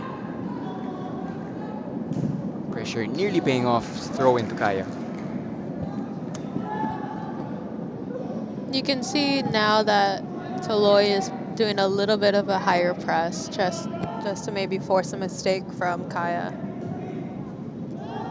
Here is Martini Ray bypassing that press. Oh, nearly finding Janjan Melisa, but Janjan couldn't judge the flight of that ball. Again, Tuloy, the onus to be more aggressive is on them because they're chasing a 2-0 scoreline. But they want to be careful also not to pour too many bodies forward, especially against a front line like Kaya's.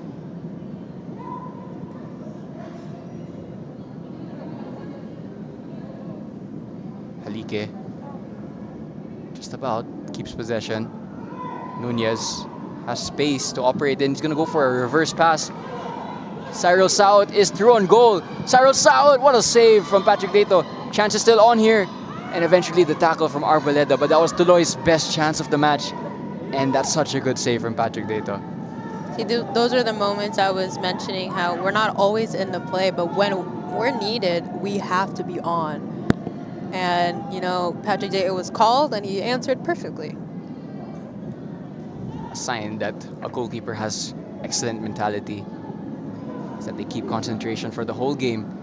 And a lot of people say that the most mentally challenging position is goalkeeper. I'm sure you'd agree with that statement. 1000%. Oh, this could be a chance here for Janjan. Nearly one possession back. Martini Ray. Joven Bedic. Tuloy a little bit more awake in this half, but that's a mistake. Paulo Bugas. Oh, just about, I was going to say just about keeps it, but straight back to Tuloy. Well, Tuloy might be happy with the way they've started the second half, but still nothing to show for it. Again, that chance that was saved by Dato was their biggest of the whole match. You'd imagine that the next time they get a chance like that, they have to take it because they're running out of time to catch up to this scoreline.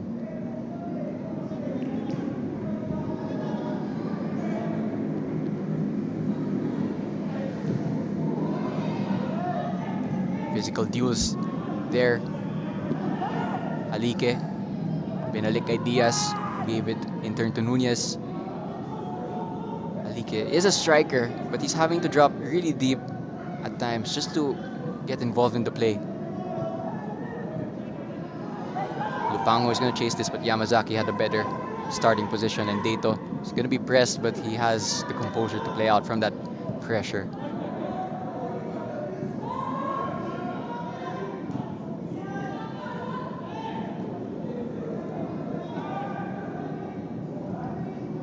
Ott just about finds Melisa. Back to Ott. Ray clips it straight to a Tuloy player. Yamazaki.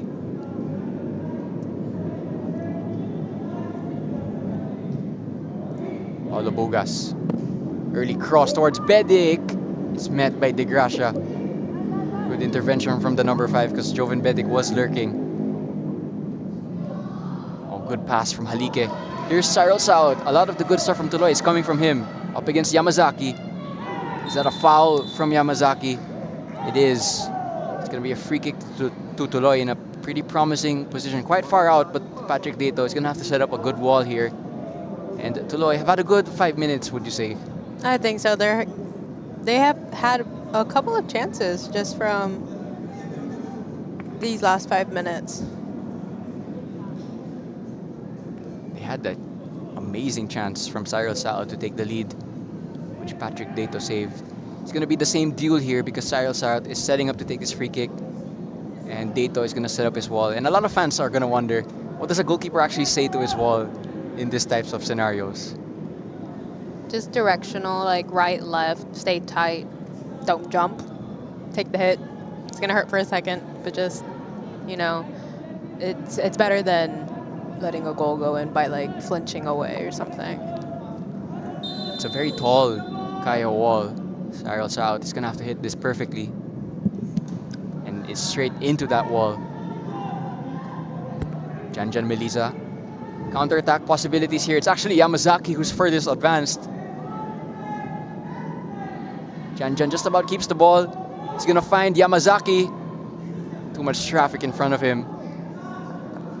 There was a moment there actually where if the pass was played, Yamazaki would have been through on goal. But I don't think Janjan realized it. The tenacity from Yamazaki is definitely there. From a center back, wanting to be a part of the attack, you know, it's good. It's like he has that attacking mindset both as a defender as well.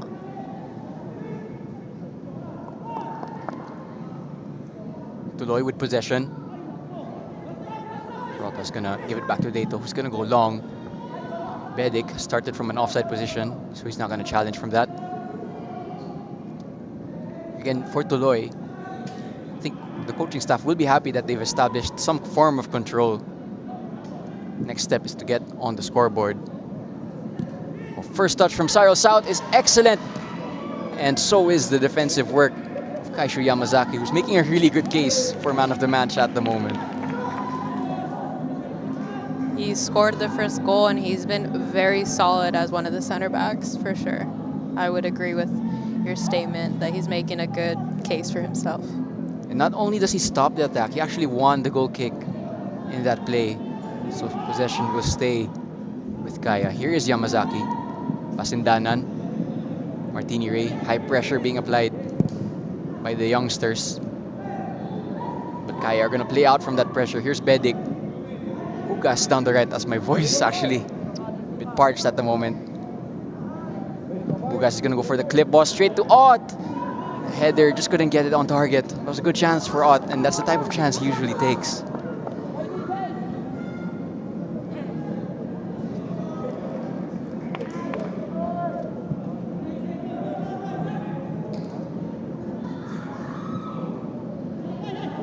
Game is opening up now, actually. Being played at a really nice pace. Here is Cyril South again. A lot of the play is going through him at the moment. Cyril South is going to hit that straight into Yamazaki. Had support there, but didn't go for the pass. He's going to win back possession. So Tuloy still have this chance to make something. Shot's going to come in straight at Arboleda. Here's Janjan Melisa, and he's going to turn on the Jets. And usually there's no catching him. He's going to escape from his defender. Crossing opportunity. It's a bit too close to the defender. They had numbers there, Kaya. And the game is becoming a bit end-to-end.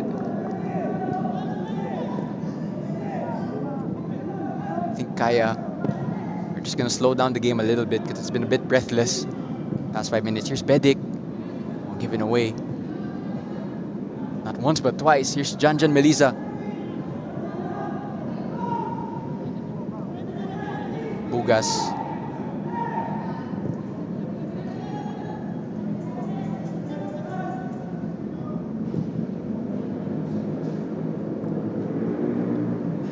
Game just taking a little bit of a breather. Last 10 minutes or so have been quite frantic, even though there's been no goals to show for it. Paulo Bugas has Ray with him, doesn't use him.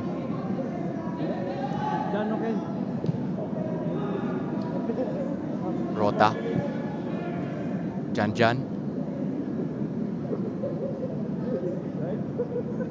Good possession from Kaya, just getting up the pitch with their territory.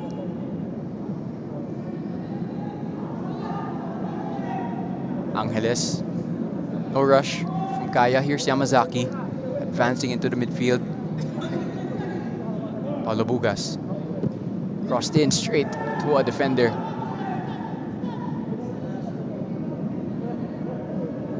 At the moment, Kaya have just slowed this game down to their liking. Could do with it. There's probably a lot of tired legs out there.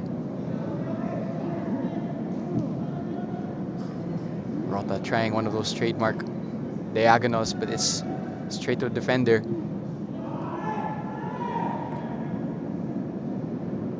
If you're Coach Yoshide, would you be thinking about even more changes within a few minutes? Personally, if I was Coach Yu, I wouldn't. I think what we have on the field is working. And, like, yes, changes can be good, but if it disrupts the flow of play, then how good are they? It's not about the player themselves, but just the patterns of the game. Diagonal from Angeles is going to find Paulo Bugas. Early cross towards Melisa. Here's Ott. Chance is still on. Ott is going to find Melisa, and that's going to be an easy tap in for Janjan Melisa, and he's going to make it 3-0. And it's an assist also for Ott. And that all came from the cross-field pass from Paulo Bugas, and Kaya will be really happy that they're now 3 goals to the good. Take us through this goal, Kiara. It was just a really good negative pass by Mike Ott, and Janjan was just right there when he needed to be. And unfortunately, he was unmarked. Nothing until you could do about that, which is a bit disheartening for him. Goal for Kaya FC ILOILO. You see in your picture right now. Player number 10. And it's a bit of a shame actually for TULOY, because they had 1 or 2 openings in this second half that they couldn't really take advantage of. And you say if they maybe convert 1 or 2 chances, it would have been a different scoreline. But at 3-0, it might just take the stuffing out of TULOY for the rest of this match. Hey, it's still far from over, so they can at least get 1 goal, and maybe that could lead into more. You never know. Here is Cyril Saud, who's had a lot of those chances. Halike infield. Diaz. Lupango. Nunez, the heavy touch, is going to give it back to Kaya. And they have numbers here. Bedic. No foul call there. Still Bedic. Miscommunication between him and Martini Ray. Martini Ray wanted that pass slightly earlier. Was then in an offside position. Again, do stay tuned for more footballing action, or should I say futsaling action. Of course, we have the World Cup currently ongoing right here in the Philippines. Foul called against Bedic. But just as I was saying, do find tickets for that FIFA Futsal Women's World Cup at fifa.com/tickets. I'm sure that those of you who have been at the venue have enjoyed it, because the atmosphere did look fantastic, especially when the Philippines played. Any chance I'll see you there, Kiara, in the future knockout games? I will definitely want to try to watch. I mean, I watched obviously the Philippines play, but watching the other countries as well, like I would love to watch. I think I want to watch Brazil because they are number 1. Maybe watch Spain, Japan. Like I think it would be a interesting thing to watch because it's history being made as well. Here are changes actually for Kaya. Are you surprised with the fact that there's going to be changes to players that you wouldn't necessarily deserve to be taken off, but perhaps a little bit of rotation from Coach Yu? I would say a lot of rotation because, you know, they just came back from Singapore and a lot of them played full 90. So I think this is a good thing that he's able to rotate his players. And what a privilege it is, by the way, to be able to rotate and bring on players like Mardiano and Kenshiro Daniels, who are really PFL experienced. Having a deep squad is such a weapon for any team.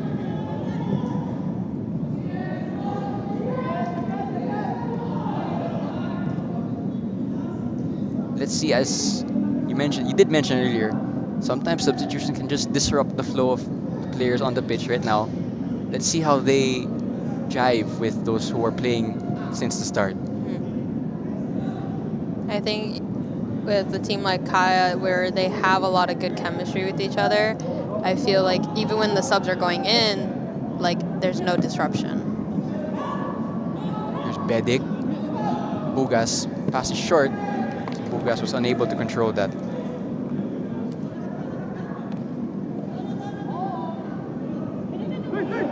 Again, Kaya are chasing a goal difference and points disadvantage because they're not at the top of the league table, which is a rare thing to say about Kaya. Here's Ott. Still Ott. It was nearly a repeat of that last goal to Melissa. This time it's out just for a corner kick. But if you're Tuloy, you have to be careful of Ott because he's just causing so much problems. As he was added to this lineup at halftime, he's making a lot of good moves. He already has an assist for John Melissa's goal. Like, he's on for sure. Another chance here for Kaya. Already scored off one corner kick.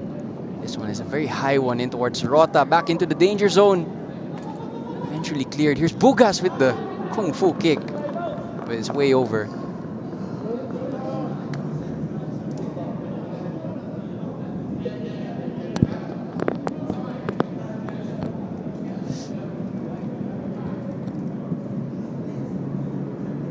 Given away. Melissa. Still Melissa bounces across the goal line, but no one there to turn it in for Kaya. Could have been 4 right there for Kaya in this match.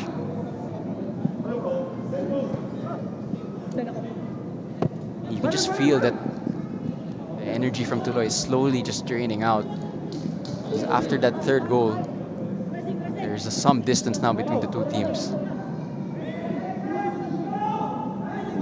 Oh, Bugas is gonna overrun it. They are 3-0 up, but you can clearly see the hunger for more goals. And is it a good thing to have that hunger for you, Kiara? Oh yeah, for sure. Like, you never want the hunger to stop. Because even if you're up 3-0, you want more. It's a little bit of gluttony. But, you know, it like what we said, maybe it's not going to have a bit of an impact with goal differential right now, but maybe in the end it will help. Quite literally, at the end, every goal will matter. And that's also why the format of the PFL is interesting, because everything carries over across the rounds. It's not like after one round, everything resets from 0, which some other leagues actually do, strangely enough.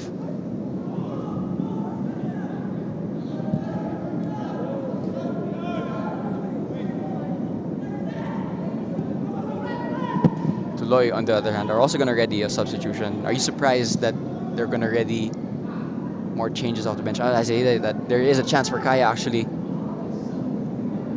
Melissa! Oh, what a save. Saved by Antilio, but the chance is still on Ott. And Daniels is offside. Talk about that save, though, from Antilio. It was a really good reaction save, and even he had a force, pretty much a second save. Might not have touched him, but he forced it. So as we see, John Melissa takes him to his near post. He was able to get that first, maybe slightly missed the second, but he was still up very quickly. You can see Kenshiro Daniels saying, no, I wasn't offside, but unfortunately the side ref has the best vision.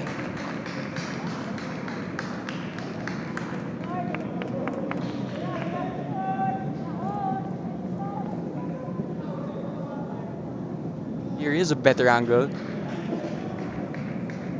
That's interesting because there's 2 players in front of Daniels, or Daniels, I should say. Okay, maybe he was correct. Because you can see that on the defender that was on John Meliza was with John Meliza, and Kenshiro Daniels was behind him. Of course, the linesmen are in the best position, but from our camera angle, it looked like Daniels was onside. For sure. Now I can see it. Now I can see why he was doing a little bit of the Matumbo finger, saying no, no, no. I tell you what, when Daniels sees that replay, probably gonna have a lot to say. I mean, I would if I was Kenshiro Daniels. Of course, Daniels didn't start this match, so he would have loved to get a goal. As we see a little bit of fireworks ongoing at the moment. That was a foul there against Kaya. Just over 20 minutes now for the rest of this one. If you're Tuloy, what do you think the message from Coach Ken Talam would be, Kiara? I feel like they've been doing good. Like, really, I think they just need to take their opportunities in front of the box. Like, yes, you want to try to build up play, but there was plenty of chances for them just to shoot it, but they wanted to do that build up play, which is completely fine. But sometimes, because like, if you recognize, we haven't tested the keeper, so we need to maybe try to get him when he's not paying attention. It's really tough for Tuloy because they have to make up for so many different types of factors. For one, they're the youngest team in the PFL. Then they're also one out of 2 teams in the PFL that are purely homegrown. Here's Ott. Challenge in the midfield, it drops to Meliza. It's gonna drop to Ott here, keeper off his line. And to be fair to Antillo, he gets to it first. That was a good piece of aggressive goalkeeping, I must say. Antillo might have hurt himself though, he's holding his thigh. Or he might just be fixing his shorts. Maybe a little bit of turf burn. Oh, that's right, because people probably wouldn't know unless they've played on turf pitches, but talk about what happens when you slide on a turf pitch. We get a little bit of what we call a raspberry. A little bit of... Chance here for Meliza. It's going to be 4-0. No offside this time. And Daniels had the offside goal ruled out, but he's going to have an assist here. And Meliza is going to make it 4. Really good cross in the finish. A bit lucky because the first time shot went a bit wide. And then the second one, Meliza was not going to miss from there.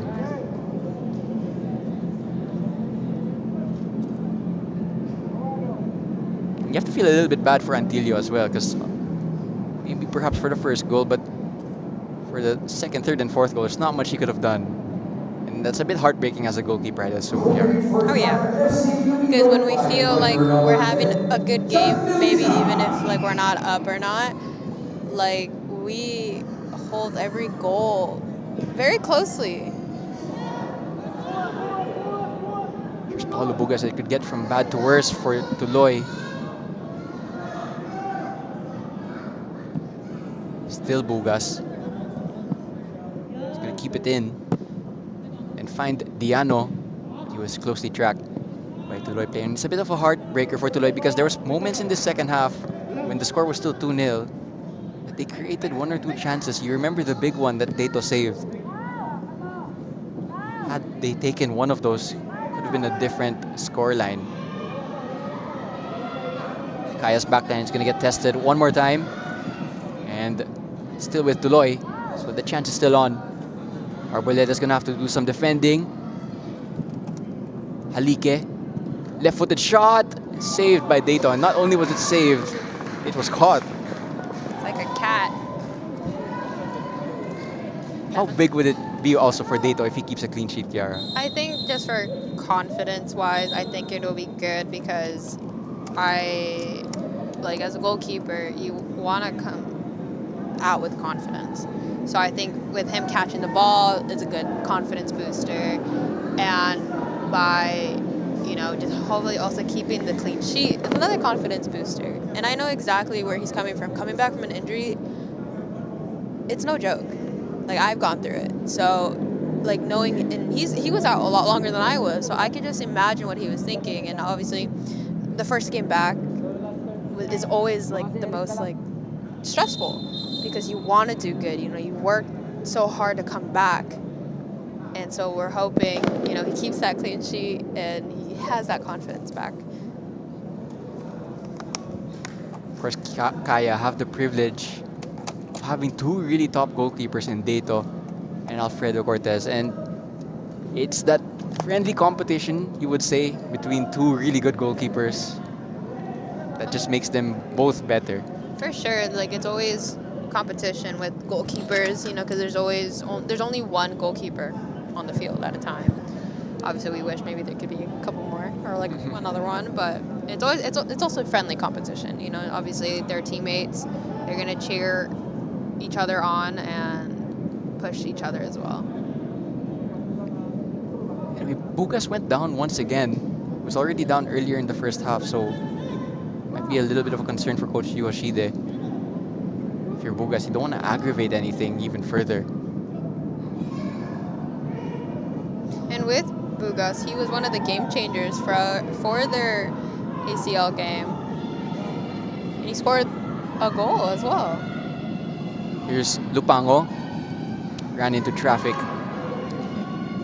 And Yamazaki is going to make another tackle to force back his TULOY attack.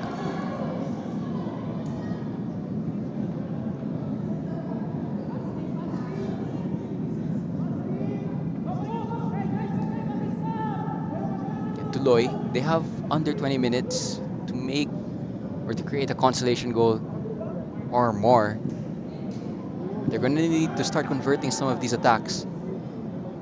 Here's Bedik. Melisa is through. Couldn't get it into his stride. Here's Ott, though. Good turn of pace despite his age. Ott.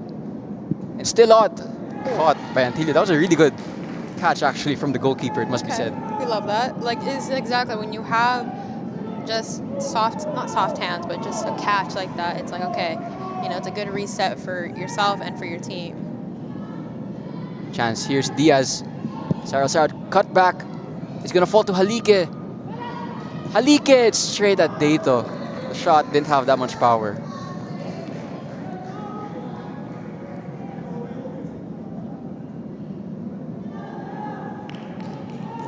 Here was that save.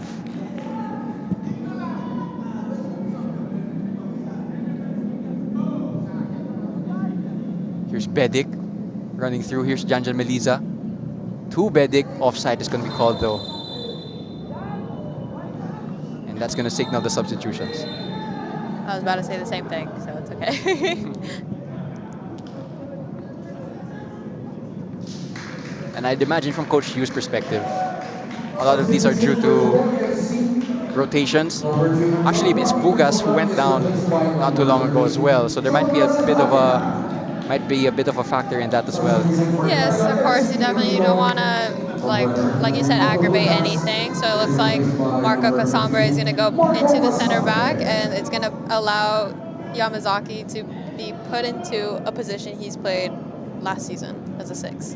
Yamazaki is going to step up into the midfield, a role that he is, you say, more familiar with. I wouldn't say that because I know in previous teams he has played center back before. So he's familiar with both, but I think just from PFL-wise, he's more familiar with being a 6 or an 8. Chance maybe here for TULOY. It's cleared by Marco Casambre. So after coming on, already one good defensive contribution, and that pass is not going to help TULOY's case in search of a goal. Sorry, I'm mistaken. I believe Yamazaki is an 8 and not a 6. Because it looks like Angeles is sitting back a little bit more and Yamazaki is pushing up in the attack. It's definitely an advantage for any team to have players that are versatile. And who knows, maybe they'll need him as a goalkeeper. God forbid something happens. He's tall, so, and he has, as we've seen as him playing a center back, he has good reaction as well.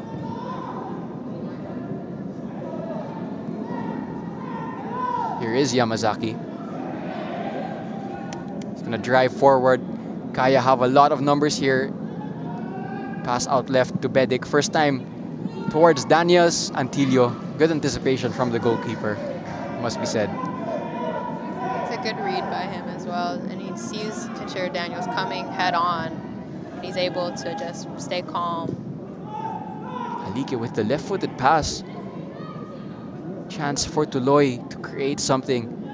Nunez, the shot just a bit too overhit. And that's not gonna be a problem for Patrick Dato. Not at all. You can see he didn't really have a reaction either, so he knows. Okay, this is just another point of reset for us. Dato is gonna go direct to Janjan Meliza. Keeps it in, just about, but it's back with Tuloy.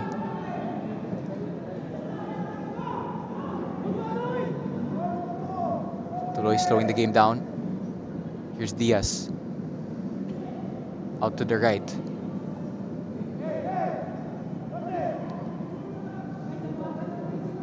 Kaya getting closer to that clean sheet. I'm sure not just Dato, but their whole defense is gonna want that.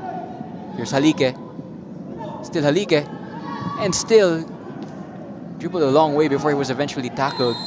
That's a foul on Rota. But that was a bit of a chance as well for Halike. You just thought maybe he could have pulled the trigger a split second earlier. Maybe after that first cut, because he already made his defender dive. Patrick Dato is not going to be in any rush to take this. Would be his first clean sheet of the season, unless you count his cameo performance against Don Bosco Garelli. Diano. Still Diano. To Ott, who's through, no offside. Ott to Bedic, and he buries it to make it 5. And that was a good team goal from Kaya FC Iloilo. You saw the chemistry there. Like I said, this team have worked countless of hours together from last season to this season. So they're very familiar with each other. Like, there hasn't been a lot of additions to the lineup. Obviously, new face like Mike Ott being here as well. And obviously Conchero coming back. It's like it's as if they've always been a part of this team. Obviously, Conchero being part of Kaya a little bit back then for a while, so it's good to see him back in a Kaya uniform. You can just see the way they passed the ball around in that play. They knew where each other would be so easily. And sometimes they don't even have to look up. They just know. And it's so impressive. It's like they have a telepathic line to each other. Of course, that comes from playing together across many seasons. Something that the TULOY team can look forward to. Again, they're such a young squad. So if they just keep together for the next few years, they could turn to quite the side. But it's been a humbling experience this evening. Here's Halike, though, maybe a chance to get on the score sheet. The shot is taken, still with TULOY. Eventually, it's straight to Patrick Dato. He's going to start an attack. Good distribution from Dato, and what a touch from Melissa. But what about that cross-field pass from Dato? Definitely a good weapon for a goalkeeper to be able to start an attack. Hey, goalkeepers can do it too. It's not just the center backs or field players. Like we have to have the capability to hit a cross pass like that. Especially if like the entire line is on one side, like the opposing line. Something that coaches value so much in goalkeepers these days. And would you say that goalkeepers, they basically become, when your team has the ball, they basically become another player, outfield player, would you say, with the ball? You see the modern trend, like some goalkeepers even step so far up. Yeah, we call it like sweeper keeper, where we're just kind of sitting. There's a chance for TULOY. That was number 20. The substitute, Sahor, couldn't get his finish right though. And because of that, Dato's clean sheet is still intact.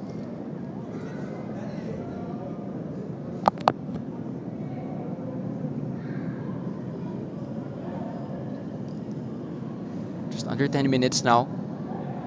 Kaya well on their way to 3 points. That would put themselves on 3rd, Christmas and New Year break. Patrick's side is Michael Antillo, who, by the way, is only 22 years old. That's how young some of these TULOY players are. Here's Otto. Oh, what a touch. Ken Daniels through on goal. It's going to go on fish. Janjan Melisa for the hat trick, and it's saved. And the chance fizzles out. Maybe a up there, Kenshiro Daniels. Hey, sometimes your teammate just has a better angle. It might not have worked, but he saw the opportunity for his teammate. Melisa ever so close to that hat trick goal, but that was also a good save from Antillo, who's good to keep the ball.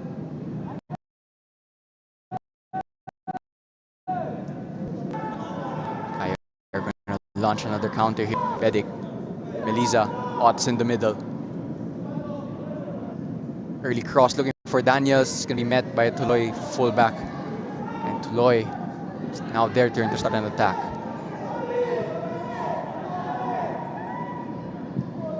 Alike looking for that crossfield pass. It's going to drop to Cyril Saot.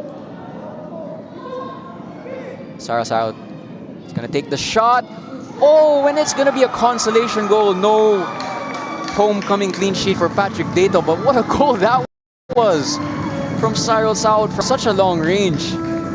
It's 5-1, but at least the scoreline is just slightly more respectable for TULOY. But I don't think there was anything Dato could do about that. No, it's a good shot. A curler right around his hands. Oh, he just puts it right in that sweet spot.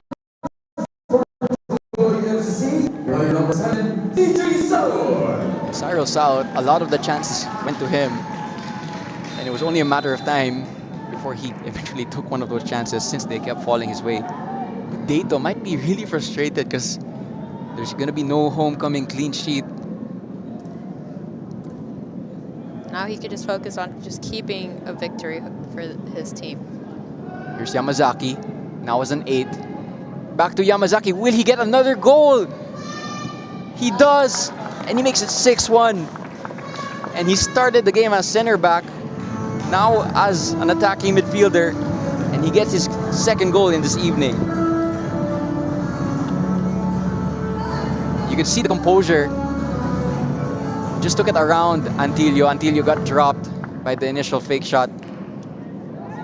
And we were talking about his versatility. And there's another example of his goal scoring.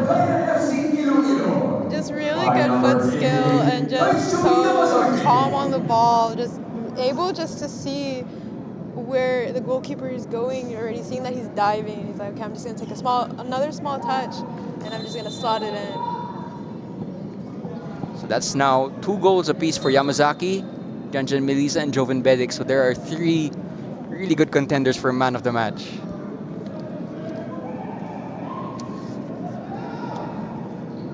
Here's Halike.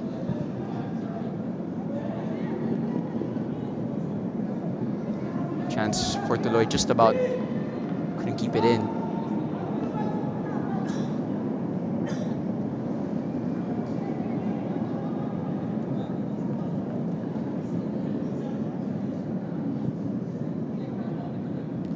Goal kick from Dato straight to Cyril Saot. Here's Halike. Harry Nunez, crossfield pass. Looking for the goal scorer Cyril Saot, but it's met by Diano. Here's Dato. Oh, risky pass to Rota.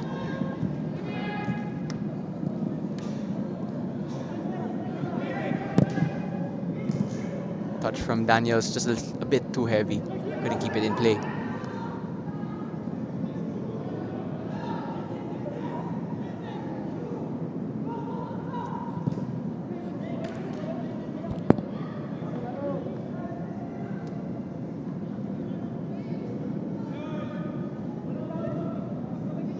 For those of you who missed it, 6-1 in favor of Kaya.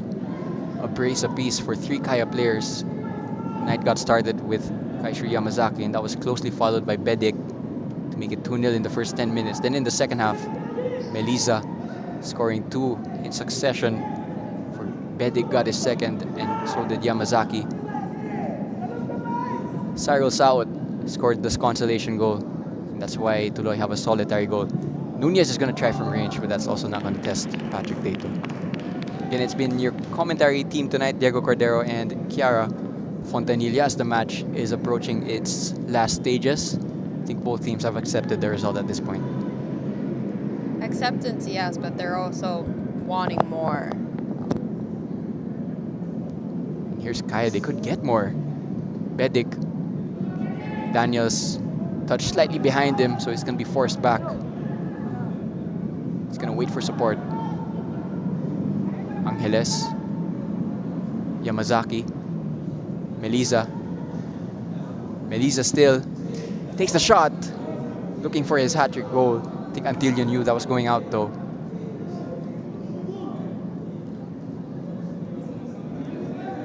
Tuloy are going to play out from the back.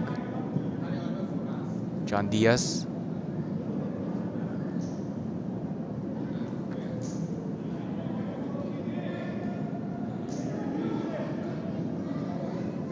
Halike to Diaz, to Lupango, who's through on goal. Lupango, just one touch too many. Just good defensive chemistry as well. Good communication between Kaya's back line. And Kaya from back to front. It's 2-on-3. And Bedik is through on goal. Oh, and he couldn't get his touch right, which is a shame because it could have been his hat-trick. And they had the numerical superiority there. Here's Halike.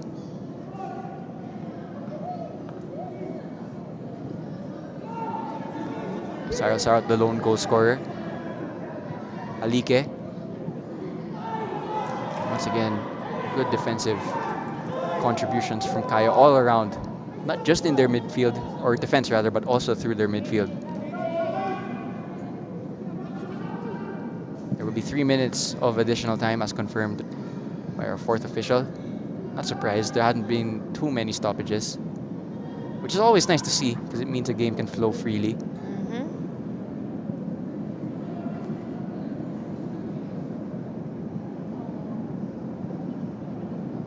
It looks like Yamazaki and Angeles maybe switched a bit. Here is Yamazaki. Also on a hat-trick. Ott. Bedik, no offside. Still with Bedik. Doing a little juggling in the opposition penalty box. I love the creativity. Crossed in from Melisa. Looking for Angeles, but it's the other number 8 with the header.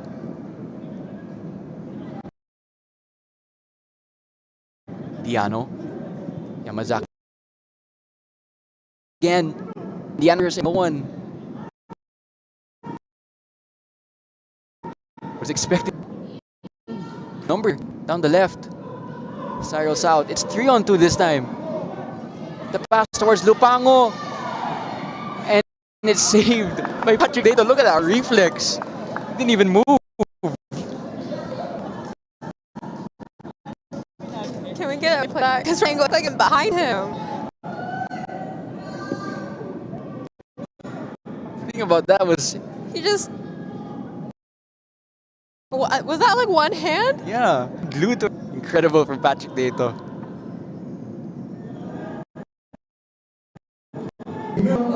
There's going to be 3 minutes.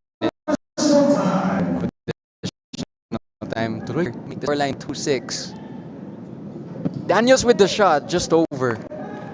Once his goal, Daniels had one ruled out for offside. Maybe controversially. Here was that save. Talk us through this, Kiara.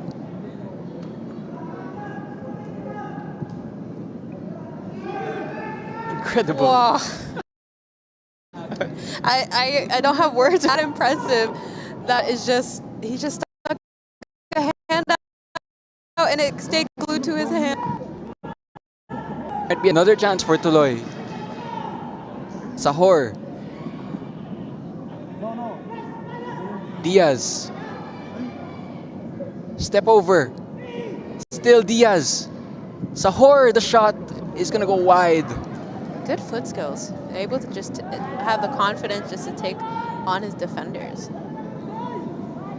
was was John Diaz dribbling past a few players. John Diaz, who, by the way, I'm checking my stats right now. John Diaz, who is 19 years old. Incredible, the age of some of these Tuloy players. Makes me wince a little bit, not gonna lie. Of course, goalkeepers have longer careers than most other positions. I would say so. Oh, chance here for Melissa for the hat trick. Collides with Antilio, but the referee is actually going to give a free kick in favor of Tuloy. Not too sure what happened there. We'll need a replay of that, but Antilio looking hurt. Here was that chance. No offside because it was from a Tuloy header back, and yeah, it's just a body to body. Just a body to body. It wasn't intentional. No malice there from Janjan Melisa, but there might be some permanent damage because Antilio is still on the ground. Hopefully no permanent damage. Hopefully it's just like in the first half, a little bit of a collision. He's back up on his feet. And would you, if you are the match comm, you'd have a lot of choices for man of the match. You have, of course, Kaishu Yamazaki, who, despite his defensive role tonight, got 2 goals, and overall a lot of good attacking and defensive work. Good vision along with Rota from the back. Also have Melisa and Bedik. Good fast forwards from Yamazaki to Bedik. Looking for Melisa. Here's Ott. It's 3-on-1, but they couldn't play their cards right.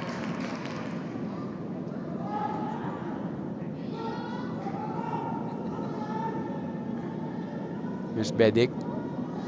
We've reached the 3 minutes, so the referee could blow the whistle at any moment. There you have it. It's going to end 6-1 in favor of Kaya FC Iloilo. They finally get their first 3 points after 2 losses in a row, and they'll be really happy with that. And what did you make out of their performance tonight, Kiara? I think both sides have definitely shown what they could do. Obviously, this young team of Tuloy, yes, score might not show it, but they did amazing, honestly. They were able to keep, under double digits, which is, it's a feat in itself with the top team. So I think they did wonderful. Kaya FC coming back from a hard loss in Singapore. So I think this is something that they needed for themselves, just to go into this new week and get ready for Pohang Steelers. They relieve some of that pressure that they probably would have put on themselves. Yeah. I think, relieving this stress that they've been put under as well, coming from the loss, I think they did really well. Kaya will be going into the Christmas PFL break as 3rd place. And again, this was our last match for the PFL in 2025. We will have a break in December for restart in January. I think in the middle week of January is when round 1 will eventually finish with the final match day. So it'll be an early Merry Christmas from all of us here in the PFL. And do stay tuned because we still have another round of PFL action coming to you. A lot of games to be played.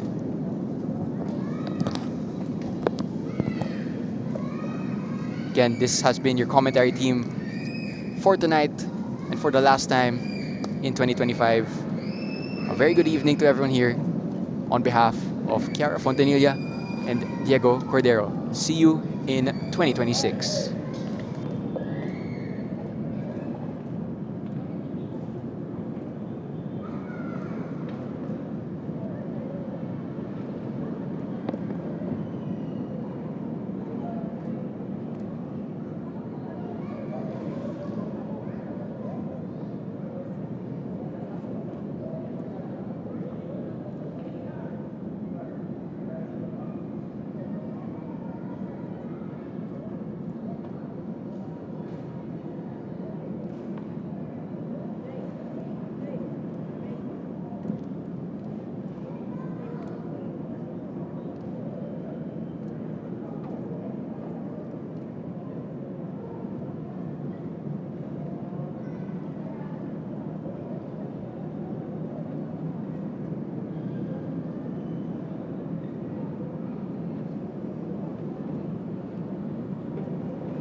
after 2 losses, you finally get a good win. So what are your thoughts on today's result?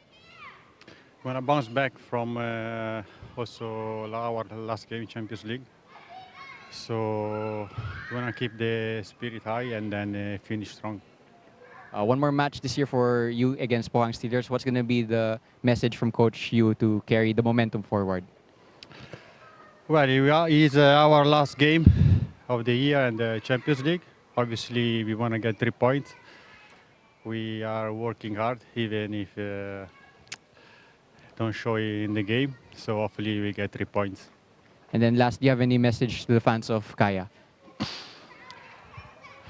Please come to watch our last game, Clark. It will be my last game for Kaya, and I hope to see everyone there.